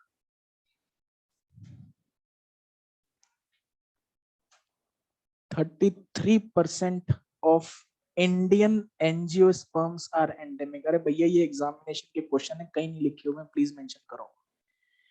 33% of Indian angiosperms are endemic मतलब आपको शायद पता होगा कि इंडिया में एंजियोस्पर्म्स की एक वास्ट डाइवर्सिटी पाई जाती है। उनमें से 33% स्पीशीज ऐसी हैं जो कि कैसी हैं, एंडेमिक हैं, जो केवल इंडिया में ही मिलती हैं, कहीं और नहीं मिलती। क्लियर। अगला एक और एग्जांपल लिखना, most of amphibians in Western Ghats are endemic. अरे मुझे पता है, तो भी बायोडाइवर्सिटी वाला चैप्टर खोल लेंगे, बताता हूँ तेरे को आगे की line. Most of amphibian species in Western Ghats are endemic. Right right? चलिए सुनिएगा बात को। ये वाला जो स्टेटमेंट मैंने लिखवाया है, ये स्टेटमेंट एक्चुअल में है क्या। जब मैं आपको चैप्टर बायोडाइवर्सिटी पढ़ाऊंगा उस समय पर आपको 3 तरह की डाइवर्सिटी पढ़ाऊंगा, जेनेटिक डाइवर्सिटी, स्पीशीज डाइवर्सिटी और इकोलॉजिकल डाइवर्सिटी। जब मैं आपको स्पीशीज डाइवर्सिटी पढ़ाऊंगा उस समय पर एनसीईआरटी ने एग्जांपल लिखा हुआ है, खोलने की जरूरत नहीं है, जब पढ़ाएंगे तो ही बता दूंगा। एनसीईआरटी ने लिखा हुआ है कि Eastern Western Ghats have more amphibian species as compare to Eastern Ghats. लिखा हुआ बेटा, जो स्टेटमेंट मैंने आपको लिखाया है ये स्टेटमेंट इसकी फुल स्टॉप के आगे का ही एक्सटेंशन है, जोड़कर देख लीजिए। बोल देता हूं मैं पूरा का पूरा statement, Western Ghats have more amphibian species as compare to Eastern Ghats and most of amphibian species in Western Ghats are. समझ में आई बात कि वेस्टर्न घाट्स के अंदर ईस्टर्न घाट के कंपैरिजन में ज्यादा एम्फीबियन स्पीशीज है, और वहां जो ज्यादा मिल रही हैं उनमें से मोस्ट ऑफ देम आर, जो कि उस एरिया के अलावा कहीं और नहीं पाई जाती। बात समझ में आई सबको। जैसे ही ये बात मैं आपको बताता हूं वैसे ही मन में 2 प्रश्न आते हैं। पहला प्रश्न ये आता है कि सर एंडेमिक स्पीशीज का फॉर्मेशन हुआ कैसे। हेलो, एंडेमिक स्पीशीज का फॉर्मेशन हुआ कैसे, इसका बहुत बढ़िया सा एग्जांपल है कॉन्टिनेंटल ड्रिफ्ट या कॉन्टिनेंटल सेपरेशन। अरे हाँ कि ना, हम बहुत अच्छे से जानते हैं कि अर्लियर या प्रिमिटिव टाइम्स में अर्थ पर लैंड मास एग्रीगेटेड था। टेक्टोनिक प्लेट्स में मूवमेंट की वजह से अलग अलग कॉन्टिनेंट्स का फॉर्मेशन हुआ, कई सारी स्पीशीज अलग अलग एरियाज में डिस्ट्रीब्यूट हुई, डिस्पर्स हुई और अडेप्ट हुई। लेकिन कुछ स्पीशीज ऐसी रही जो कि किसी पर्टिकुलर जोग्राफिकल एरिया में ही लिमिटेड रह गई, डिस्पर्सल हुआ भी तो वो वहां पर सरवाइव नहीं कर पाए, इसी वजह से फॉर्मेशन हो गया किसका, एंडेमिक स्पीशीज का। राइट। अगला क्वेश्चन जो मन में आता है, जो बालक ने मुझसे पूछा, सर इस हिसाब से तो ये एंडेंजर्ड होंगी। हेलो, इस हिसाब से तो ये एंडेंजर्ड होंगी, बिल्कुल सही बात है। They are threatened species. Threatened में हम 3 क्राइटेरिया लेते हैं, वल्नरेबल, एंडेंजर्ड और क्रिटिकली एंडेंजर्ड। राइट। ये थ्रेटन्ड क्यों है बेटा, क्योंकि इनका कहीं और डिस्पर्सल नहीं है, और अगर उस पर्टिकुलर जोग्राफिकल एरिया में कोई नेचुरल डिजास्टर होता है या कोई डिस्टरबेंस होता है तो ये वाली स्पीशीज ही सबसे पहले निपटेगी। अरे बात समझ में आई। इसका सबसे बढ़िया एग्जांपल है 2020 में ऑस्ट्रेलिया में लगी आग, जिसमें कई सारी एंडेमिक स्पीशीज एक्सटिंक्ट हुई है। आ गई बात समझ में। तो याद रखिएगा कि एंडेमिक स्पीशीज का फॉर्मेशन किस वजह से हुआ, कॉन्टिनेंटल सेपरेशन से हुआ। किससे हुआ, कॉन्टिनेंटल सेपरेशन से। और दूसरी चीज याद रखनी है कि एंडेमिक स्पीशीज आर थ्रेटन्ड। कैसी हैं, थ्रेटन्ड है, खतराग्रस्त। आ गई बात समझ में, लिख लीजिए।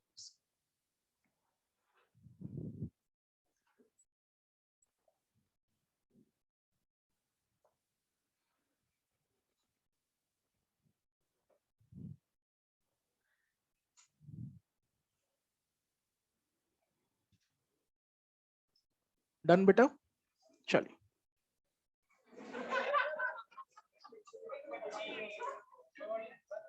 एक मिनट। अच्छा तो वेट कर रहा था कि बोलूंगा। लिखो। अरे यार ऐसे हर चीज कैसे लिखवाऊंगा भाई, अच्छी बार में पढ़ रहे हो यार। ये तो एंथ्यूज वालों के लिए, और मेरे पास बड़े लिमिटेड लेक्चर्स हैं। क्या बता रहा था मैं आपको एंडेमिक स्पीशीज के बारे में? Endemic species are formed due to critical continental separation, और दूसरा आर मोस्टली थ्रेटन्ड।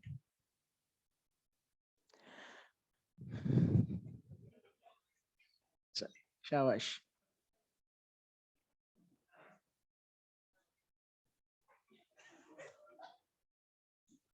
ऐसा मतलब भाइयों के बीच में ना पारिवारिक माहौल लगता है इसलिए पढ़ाने में मजा आता है। चलो जी बात सुनिएगा, अगला आ रहा है ना? हाँ, अगला है बेटा कीस्टोन स्पीशीज। सुनिएगा प्लीज, कीस्टोन स्पीशीज हैं क्या? अरे सुन लो भाई, एग्जामिनेशन में आज तक सबसे ज्यादा प्रश्न पूछे गए हैं वो कीस्टोन स्पीशीज से पूछेंगे, इन तीनों में से, राइट? कीस्टोन स्पीशीज होती क्या है? कीस्टोन स्पीशीज वो है जो कि एबंडेंस में तो कम होती है, किसमें बेटा? लेकिन उस कम्युनिटी पर इन्फ्लुएंस ज्यादा होता है। What are keystone species which are less in abundance but more in influence, right? अब बात आती है कि सर यहाँ पर आप एबंडेंस किस बेसिस पर ले रहे हैं? तो एबंडेंस हम यहाँ पर नंबर और बायोमास दोनों के बेसिस पर ले सकते हैं। किसके बेसिस पर बेटा? नंबर और बायोमास दोनों के बेसिस पर ले सकते हैं। क्या यहाँ तक की बात क्लियर बच्चे? एबंडेंस में कम है लेकिन इन्फ्लुएंस में ज्यादा है, those are known as keystone species. बोले यार सर इन्फ्लुएंस में ज्यादा होने का मतलब क्या है? इन्फ्लुएंस किस तरह से बताया जा रहा है? इस तरह से बता रहे हैं बेटा कि keystone species help in maintaining the community structure. Hello, examination में पूछा गया प्रश्न है what is the significance of keystone species? They maintain the community structure. लिखिएगा सिग्निफिकेंस ऑफ कीस्टोन स्पीशीज। तीनों के बारे में एक एक पॉइंट ऐसा बताऊंगा जो कि आपको स्पेसिफिक याद होना चाहिए। जैसे कि एंडेमिक में बताया कॉन्टिनेंटल सेपरेशन, कीस्टोन स्पीशीज में क्या? दे maintain the structure of community, they maintain the structure of community, right बच्चे? चलिए स्टार्ट करते हैं एग्जांपल। सबसे पहला example, fig tree in tropical deciduous forest.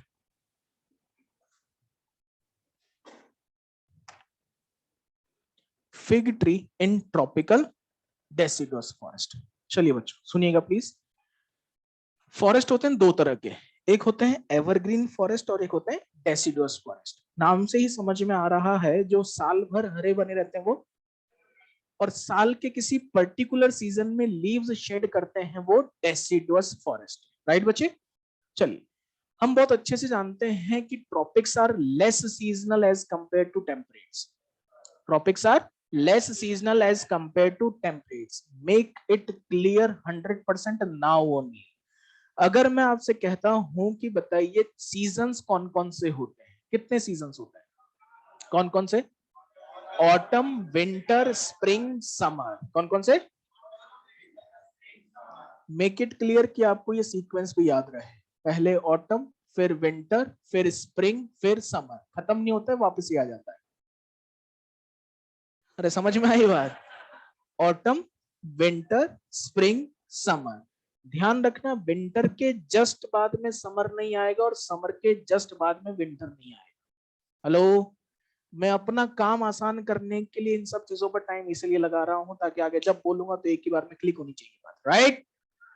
मैंने कहा यहां पर सीजन होते हैं 4। अगर आपको चारों सीजन देखने हैं तो आपको जाना पड़ेगा टेम्परेट एरियाज में। कहां पर? शायद आपने वर्नलाइजेशन पढ़ा होगा। वर्नलाइजेशन के अंदर आपने स्प्रिंग वैरायटी और विंटर वैरायटी पढ़ी, उसी समय आपको सीजन समझ में आए होंगे, राइट?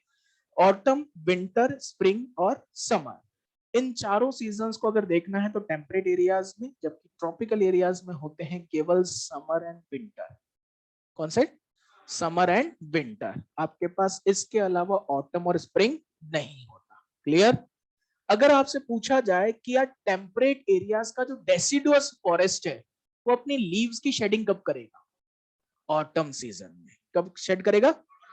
इसलिए अब ये बात याद करने और रटने से बेहतर है कि आपने टीवी में अगर कभी मूवीज वगैरह में बर्फीले एरियाज देखे हो तो आप उसमें देखना कि पेड़ पर एक भी पत्ती नहीं होती।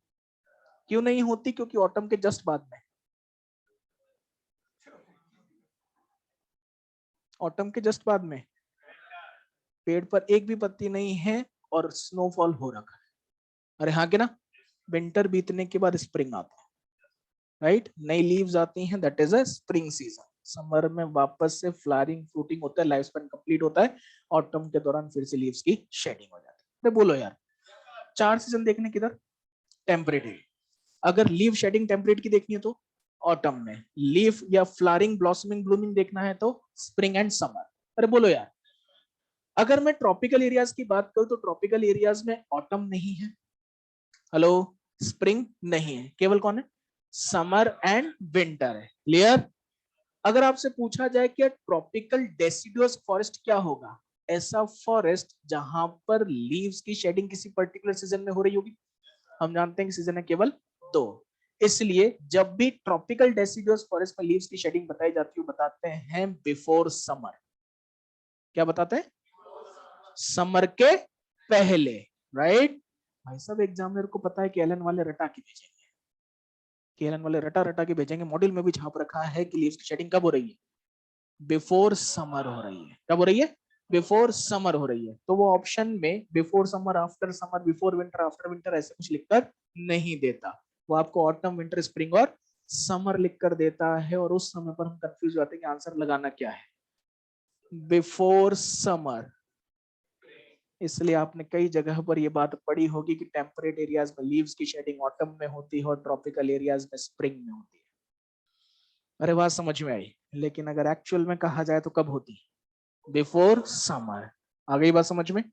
समर के पहले अगर लीव्स की शेडिंग हो रही है, ट्रॉपिकल एरियाज में समर्स आर स्कॉर्चिंगली हॉट, समर्स बहुत ज्यादा हार्श होती हैं, जिसकी वजह से स्कैरसिटी ऑफ वाटर होता है। स्कैरसिटी ऑफ वाटर होगा तो वेजिटेशन सूखने लगेगी, प्लस जो लीव्स शेड हुई हैं वो भी सूखने लगेंगी। इस वजह से ट्रॉपिकल डेसिडुअस फॉरेस्ट में समर्स के दौरान फूड की भी स्कार्सिटी हो सकती है। वाटर और फूड दोनों की स्कार्सिटी अगर हुई तो वहां के जो हर्बीवोर्स हैं उनके पास मेनली 2 ऑप्शंस होते हैं कि या तो मर जाओ या भाग जाओ। हेलो, क्या ऑप्शन है? या तो मर जाओ या भाग जाओ। अगर आपने डिस्कवरी चैनल रोज रात को 9 बजे, net geographic channel animal planet देखा हो तो रोज रात को 9 बजे अफ्रीका के जंगलों की कहानी आती है, जिसमें वो जंगली भैंसे किसी एरिया में चर रहे होते हैं, गर्मियों के दौरान सूख जाते हैं, तो वो एक सूखी हुई नदी को पार करके दूसरे एरिया में जाते हैं जहाँ पर घास ग्रो कर रही है। घास 6-6 फीट तक ऊंची हो चुकी है और उसके पीछे टाइगर या शेर बैठा हुआ है, जेबरा विबरा सब मिलते हैं उनको। अरे हाँ कि ना? फिर उसके बाद 9:15 9:30 बजे डेली शिकार होता है। अरे हाँ कि ना? बाबूजी देखा करते थे ना, isn't it? राइट? चलिए जी। अरे भैया, huge sense of humour is required, right? सुनिएगा आप, उसके बाद क्या होता है, वहां पर वो शिकार विकार दिखा देते हैं थोड़ी देर बाद। उसके बाद सुनिएगा, बारिश होती है डेली रात को 9:45 बजे बारिश होती है। अरे होती है ना? वो एक बूंद दिखाते हैं पहले, तो एक बूंद के बाद एकदम से झमाझम हो जाती है, छोटे छोटे पोखर भरने लग जाते हैं। जिस सूखी नदी को वो खाली छोड़कर आए थे उसमें पानी आता है। अब वो टाइम लैप्स में दिखाते हैं कि जिस सूखे एरिया को वो छोड़कर आए थे वहां पर टाइम लैप्स में प्लांट ग्रो कर रहा होता है। अरे हाँ कि ना? जहां पर वो एरिया को छोड़कर गए थे वो वापस अपने हैबिटेट में लौटेंगे। लौटते समय वो उस नदी को पार करेंगे जो जाते समय सूखी थी। अभी उसमें मगरमच्छ भी आ गया है, वो भी निपटाएगा एक आध। अरे हाँ कि ना? वापस लौट कर आए हैं। इसका मतलब है tropical deciduous forest perfect example for a tropical deciduous forest, जो कि अफ्रीकन जंगल्स की कहानी प्राइम टाइम में आती है, वो वही है। तो यहाँ पर जब वो वहां पर गए हैं उस दौरान हर्बीवोर के जाने की वजह से कार्निवोर्स के लिए फूड की स्कैर्सिटी, कार्निवोर्स के लिए फूड की स्कैर्सिटी हुई तो उनके पास भी 2 ही ऑप्शन है, या तो मर जाओ या भाग जाओ। दोनों ही ऑप्शंस में कार्निवोर भी अगर उस एरिया को छोड़कर चले गए तो उस इकोसिस्टम की डाइवर्सिटी कम हो जाएगी। इकोसिस्टम की डाइवर्सिटी जितनी ज्यादा होती है स्टेबिलिटी उतनी ही, डाइवर्सिटी जितनी कम उतनी स्टेबिलिटी इस हिसाब से तो समर्स के दौरान tropical deciduous forest easily destructible, easily fragile और इजीली डेलिकेट हो जाते हैं। क्या हर समर में ट्रॉपिकल डेसिडुअस फॉरेस्ट डिस्ट्रॉय होते हैं? नहीं होते हैं। क्यों नहीं होते हैं? क्योंकि जब पूरी वेजिटेशन इस डेसिडुअस फॉरेस्ट की सूख चुकी होती है तब वहां पर ग्रो कर रहा होता है कौन? Which is actually a evergreen tree, fig tree, which is actually a evergreen tree. ये उस समर सीजन में भी हरा बना रहता है, जो कि वहां के हर्बीवोर्स को फूड प्रोवाइड करता है। हर्बीवोर्स को फूड मिलेगा तो एज अ रिजल्ट कार्निवोर्स को फूड मिलेगा, कार्निवोर्स को फूड मिलेगा तो ऑब्वियस सी बात है वहां पर स्पीशीज डाइवर्सिटी मेंटेन रहेगी। किसने रखी? इसका मतलब फॉरेस्ट कौन सा है? डेसिडुअस। ट्री कौन सा है? एवरग्रीन है। क्या डेसिडुअस में एवरग्रीन की एबंडेंस ज्यादा कि कम? लेकिन उस कम्युनिटी के स्ट्रक्चर को मेंटेन करने में इन्फ्लुएंस ज्यादा। Therefore fig tree in tropical deciduous forest is actually. बात शायद क्लियर हुई होगी। एक एक लाइन समझ में आई? दूसरा एग्जांपल बेटा, लायन इन फॉरेस्ट।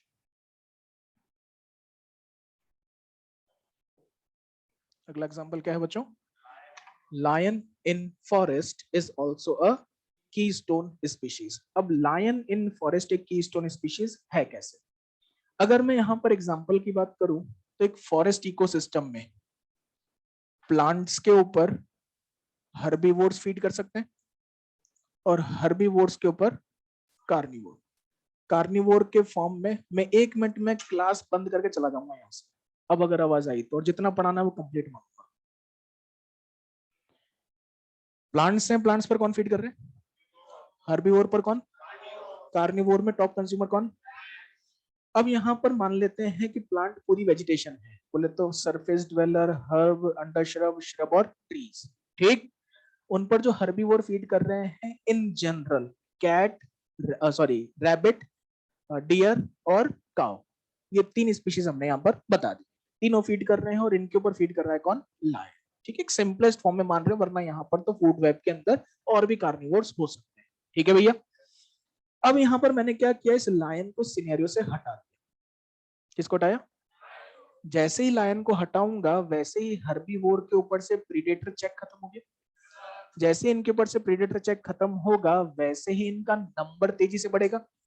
नंबर तेजी से बढ़ेगा तो उन तीनों स्पीशीज में से जो भी एफिशिएंट होगी वो रिसोर्सेज का बेटर यूटिलाइजेशन करेगी, और जो रिसोर्सेज का बेटर यूटिलाइजेशन करेगी दैट विल बिकम डोमिनेटिंग, और दूसरी स्पीशीज का करेगी कॉम्पिटिटिव एक्सक्लूजन। क्या करेगी?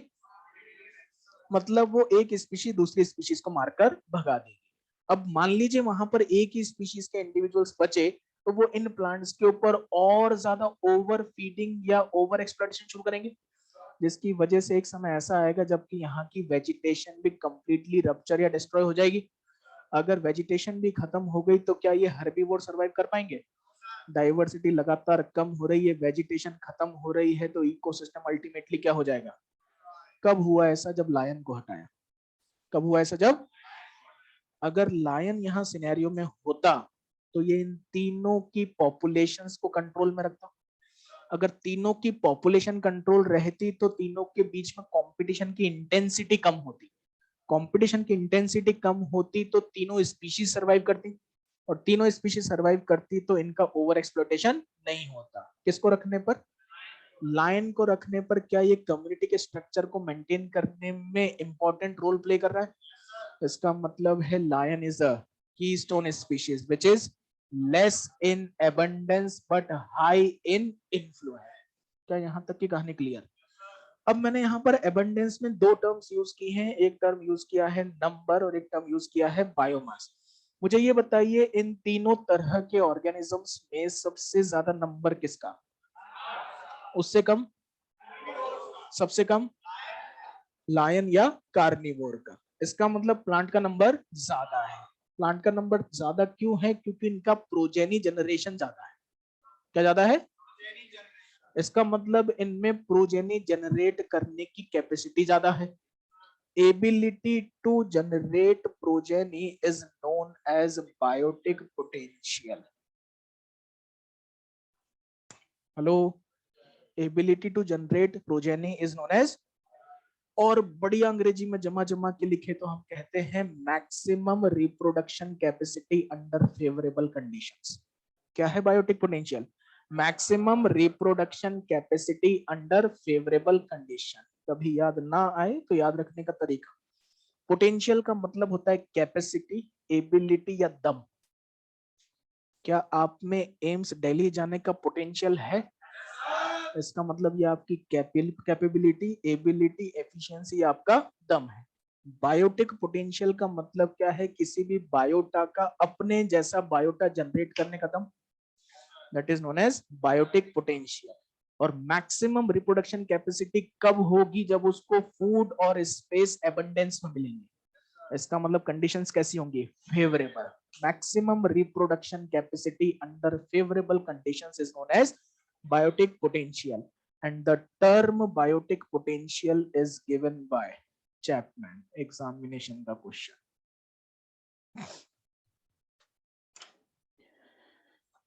term biotic potential was given by Chapman।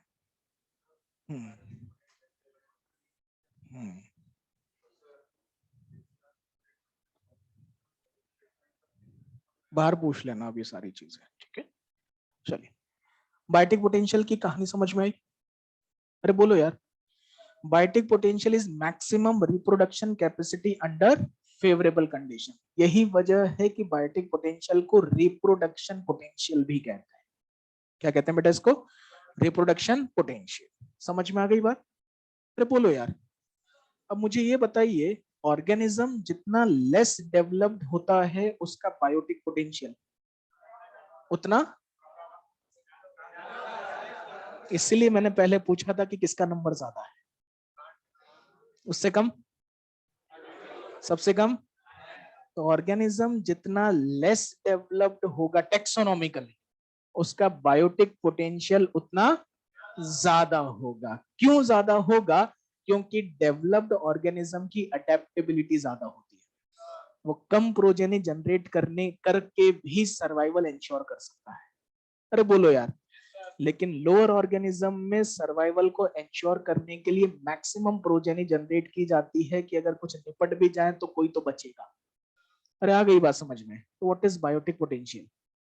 Maximum reproduction capacity under favourable condition. Organism जितना लेस डेवलप्ड उसका बायोटिक पोटेंशियल उतना, ऑर्गेनिज्म जितना वेल डेवलप्ड उसका बायोटिक पोटेंशियल उतना। अभी याद ना रहे तो याद रखने के लिए आप बैक्टीरिया और ह्यूमन को कंपेयर कर सकते हैं। Bacteria least developed, human most developed. Bacteria का progeny generation time 60 seconds to 3 minutes. अरे हाँ के ना? 60 सेकंड से 3 मिनट के बीच में प्रोजेनी जनरेट कर देता है। अरे हाँ के ना? ह्यूमन की बात करें, यही काम 36 से 38 वीक में होता है। अरे बोलो यार, राइट? इसका मतलब है कि ऑर्गेनिज्म जितना लीस्ट डेवलप्ड होगा उसका बायोटिक पोटेंशियल उतना ज्यादा होगा। है टू एंश्योर द सर्वाइवल। आ गई बात समझ में बेटा? बहुत बढ़िया। दूसरा टर्म मैंने यूज किया यहां पर, क्या? Biomass. Now what is biomass? और जैसे ही कहा जाता है बायोमास, वैसे ही हम लोग कह देते हैं ड्राई वेट। एक रिफ्लेक्स है हमारे मन का, ड्राई वेट। बायोमास कहते हैं, हमारे मन में एक ही चीज आती है, क्या? Dry wait. चलिए, बायोमास होता क्या है? Biomass is total living organic matter present in a particular area. क्या है बेटा biomass? Total living organic matter. समझ में आ गई बात? आपको लिविंग मेंशन करना बहुत जरूरी है। क्यों जरूरी है? क्योंकि अगर किसी पर्टिकुलर एरिया में अगर कोई भैंस मर गई है तो वो बायोमास नहीं है, वो डेट्राइटस है। अरे बात समझ में आई? तो living organic matter present in a particular area is biomass. और इसी को आपकी एनसीईआरटी ने आगे स्टैंडिंग क्रॉप कहा है। क्या कहा है? क्यों कहा है मैं आपको वो भी बता देता हूं। कितने लोग हैं जिनके घर में खेती बाड़ी है? Very good. तो जब भी हम खेत में फसल ग्रो करवाते हैं और फसल जब अपने मैक्सिमम पीक पर ग्रो कर रही होती है, उस समय पर अगर बारिश या ओले गिर जाए तो फसल आड़ी पड़ जाती है। अरे हाँ के ना? क्या वो लिविंग है? क्या वो लिविंग है? अगर प्लांट में सेलुलर एक्टिविटीज चल रही हैं तब तक वो लिविंग। लेकिन अगर वो प्लांट टूट कर मर गया है तो वो डेट्राइटस। आ गई बात समझ में? तो आप मैक्सिमम लिविंग की जो प्रोबेबिलिटी है वो आड़े पड़े कंडीशन में बताओगे कि सीधे खड़े में? Standing crop is biomass. अरे बात समझ में आई? The living organic matter present in a particular area is known as biomass and that is standing crop. समझ में आई बात? भैया अंग्रेजी में साइंस में उलझे रहोगे तो मजा नहीं आएगा, डेली लाइफ से रिलेट करो, एक एक चीज समझ में आएगी। क्लियर है बच्चों? अब बात आती है कि सर बायोमास को हम किस में कैलकुलेट करते हैं? हम कह देते हैं सर ड्राई वेट में। किस में कैलकुलेट करते हैं? लेकिन ध्यान रखना, biomass is calculated in fresh weight as well as dry weight. Mind it. It can be calculated in fresh weight as well as dry weight. What do you understand by fresh weight and what do you understand by dry weight? Very good. Fresh weight is organic matter plus inorganic matter plus water content, right? Dry weight is fresh weight minus water. अरे समझ में आई बात? और easy कर लेते हैं। किसी प्लांट से हेल्दी लीफ को तोड़ा, उसका वजन किया, वो फ्रेश वेट। अरे आ गई बात समझ में? उस लीफ का डेसिकेशन करा दिया। कई बार कहता बोले यार ये क्या होता है डेसिकेशन, ठीक है ना? किताब में 2 हफ्ते के लिए रख दिया। अरे बात समझ में आई? उसके बाद आप जब उसको निकालेंगे तो उसमें वाटर कंटेंट सारा जा चुका है। अब उसका जो वेट आएगा वो ऑर्गेनिक मैटर और इनऑर्गेनिक। तो आप ड्राई वेट में भी बायोमास बता सकते हैं और फ्रेश वेट में भी बायोमास बता सकते हैं, लेकिन मोर एक्यूरेट इज, क्यों? क्योंकि water content is variable. Water content is, क्योंकि उस ट्री से आपने लीफ कब तोड़ा है इस बात पर डिपेंड करेगा कि फ्रेश वेट ज्यादा था कि कम था। अगर आपने यही लीफ लेट इवनिंग और अर्ली मॉर्निंग में तोड़ी होगी तो फ्रेश वेट ज्यादा आएगा, और आफ्टरनून में तोड़ी होगी तो फ्रेश वेट कम आएगा। लेकिन ड्राई वेट कांस्टेंट मेजरमेंट। आ गई बात समझ में? और लास्ट चीज बायोमास के बारे में, it is measured by bomb calorimeter. पहले बहुत पूछता था ये प्रश्न। हाँ बोल बेटा।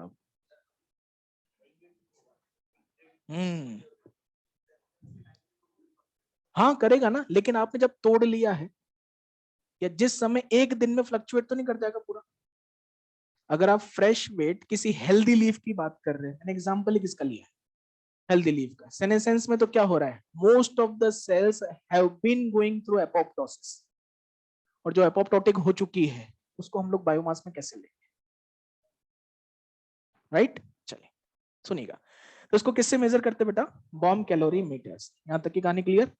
लास्ट एग्जांपल बता दूं बस, उसके बाद ये खत्म हो जाएगा। कंगारू रैट, ठीक है? एंडेमिक स्पीशीज का एग्जांपल कौन?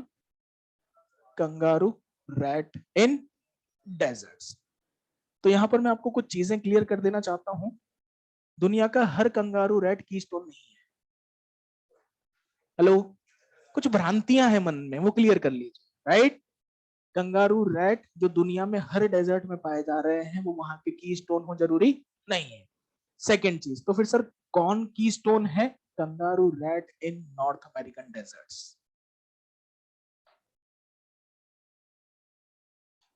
कहा बेटा? North American deserts. और वो कंगारू रैट भी मेनली कौन सा? Giant kangaroo rat. कौन सा बेटा? Giant kangaroo rat. राइट? चलिए, आपने जो आज तक कहानियां सुनी है बिल्कुल सही है, लेकिन उसका थोड़ा सा जो लाइनअप है वो थोड़ा सा गलत है। आपने हमेशा ये सुना होगा कि कंगारू रैट डेजर्ट की कम्युनिटी को या डेजर्ट को डेजर्ट बनाए रखने में हेल्प करता है। अरे हाँ कि ना? नंबर बायोमास में कम है लेकिन इन्फ्लुएंस में ज्यादा है, इस वजह से वहां की कीस्टोन स्पीशीज है। बिल्कुल सही बात है, इसमें कोई गलत नहीं है कि यस ये वहां की कम्युनिटी को बनाए रखने में हेल्प कर रहा है, मतलब डेजर्ट को डेजर्ट बनाए रखने में हेल्प कर रहा है। इसके लिए यूजुअली एक्सप्लेनेशन क्या दिया जाता है मैं आपको पहले वो बता देता हूँ, और एक्चुअल एक्सप्लेनेशन जो है मैं आपको बता देता हूँ। जो भी चीज आपकी क्लास में मैं डिस्कस करूंगा, मेरे पास उस हर चीज का एक बुक का या रिसर्च पेपर का प्रूफ है। अगर आपको शंका होती है तो आप मुझसे पूछ सकते हैं। I am ready for any argument, any discussion, कोई दिक्कत नहीं मेरे को, लेकिन सही चीज डिलीवर होनी चाहिए। राइट बच्चे? ठीक है? एवरीथिंग गूगल पे लिखा हुआ है मैं वो नहीं मानता। हेलो? मेनली हम लोग विकिपीडिया पर, गूगल पर लिखा हुआ जो होता है वो मान लेते हैं, ठीक है। गूगल पर, विकिपीडिया पर मैक्सिमम चीजें मैंने भी एडिट की है ना। तो editing is allowed if you are having a verified profile. ठीक, जा रहे क्या? बुक निकाल रहा है कि रख रहा है? आया ही मत कर, जबरदस्ती थोड़ी है। चलो सुनिएगा प्लीज। तो मैं आपको बता रहा था कि कंगारू रैट के बारे में। कंगारू रैट जो दुनिया भर के डेजर्ट्स में पाए जा रहे हैं वो कीस्टोन स्पीशीज हैं, वो जरूरी नहीं है। जायंट कंगारू रैट के बारे में आपको कह रहा था कि ये उस एरिया की कम्युनिटी के स्ट्रक्चर को मेंटेन करने में हेल्प करता है। कहानी क्या सुनाई जाती है कि यार आप जानते हो कंगारू रैट सीड खाता है।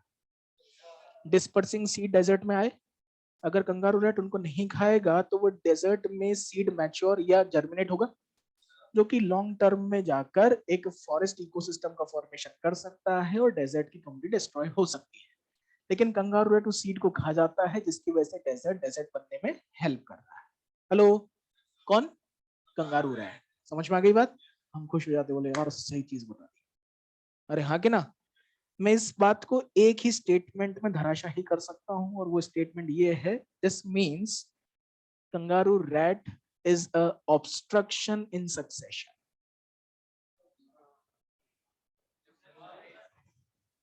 क्योंकि हम ही बताते हैं xerosere leads to formation of a forest.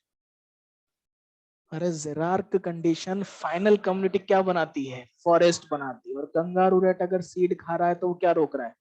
Succession. मतलब नेचुरल प्रोसेस को हैम्पर कर रहा है। And if any process hampers nature, it is eliminated by natural selection, right? तो फिर कंगारू रैट कैसे कीस्टोन स्पीशीज है? आइए बात करते हैं जायंट कंगारू रैट की। और ये giant kangaroo rat North American deserts में पाए जाते हैं। आपने अगर डेजर्ट देखे हों तो डेजर्ट की जो वेजिटेशन है वो पैचेस में ग्रो करती है, और वहां पर मेनली या तो होंगे ग्रासेस या होंगे कैंप वेजिटेशन। या तो होंगे ग्रासेस या होंगे, ये कैंप वेजिटेशन के जो ग्रास टिलर्स होते हैं। बात आती है यार ग्रास टिलर क्या होता है? ग्रास ग्रो करते हुए देखिए, जो ग्रास के साइड में ये जो ग्रो कर रहे होते हैं, these are grass tillers. Kangaroo rat के जो हाइंड लिम्स होते हैं वो बड़े होते हैं और वो इन टिलर्स पर फीड करते हैं, राइट? टिलर्स पर फीड करके इन टिलर्स को अलग अलग एरियाज में फैला देते हैं, राइट? टिलर्स अलग अलग एरिया में फैलाएंगे तो उसकी वजह से अलग अलग एरियाज में जहां पर सैंड है, क्या है? सैंड में पहुंच रहा है ऑर्गेनिक मैटर। क्या पहुंच रहा है? ऑर्गेनिक मैटर डिकम्पोज होगा तो बनेगा ह्यूमस। क्या बनेगा? और ह्यूमस बनेगा तो वहां की फर्टिलिटी बढ़ेगी, मॉइस्चर कंटेंट बढ़ेगा, which will allow the growth of more desert vegetation। क्योंकि ये वाली ग्रास कभी ना कभी अपना लाइफ स्पैन पूरा करेगी, कभी ना कभी हर्बीवोर इस पर फीड करेगा, और जब ये अपना लाइफ स्पैन पूरा करेगी तो ये वाली ग्रास तो खत्म ही हो जाएगी। हेलो। तो मल्टीपल जगहों पर जो ग्रासलैंड और जो डेजर्ट के अंदर पैचेस पाए जाते हैं उनका कारण क्या है? या तो एयर डिस्पर्सल है या एनिमल डिस्पर्सल है। अरे हाँ के ना। उस एनिमल डिस्पर्सन में इंपॉर्टेंट रोल प्ले करता है कौन? ये उन ग्रास टिलर्स को उन जगह पर पहुंचाता है, ह्यूमस कंटेंट बढ़ाता है, जिसकी वजह से वो वेजिटेशन वहां पर ग्रो करती है, और उस वेजिटेशन पर फीड करते हैं हर्बीवोर्स। कौन फीड करें? हर्बीवोर फीड करेंगे तो उन पर फीड करेंगे कौन?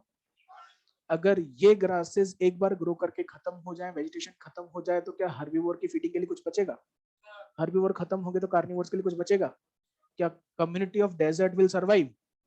लेकिन उस कम्युनिटी के सर्वाइवल में, एग्जिस्टेंस में कौन हेल्प कर रहा है? डेजर्ट को डेजर्ट बनाए रखने में, या कह लीजिए डेजर्ट कम्युनिटी को बनाए रखने में इंपॉर्टेंट रोल प्ले करता है कौन? एबंडेंस में ज्यादा की कम, लेकिन इन्फ्लुएंस में कैसी है? समझ में आ गई बात? 100% क्लियर है? आज के लिए इतना है। हाँ, सीड। हाँ हाँ, सीड खाता है ना, ग्रास भी खा रहा है, सीड भी खा रहा है। सीड से तो उसको फैट मिलता है, और उसी फैट के इंटरनल ऑक्सीडेशन से वाटर की स्कार्सिटी में बिना पानी पिए सर्वाइव करता है।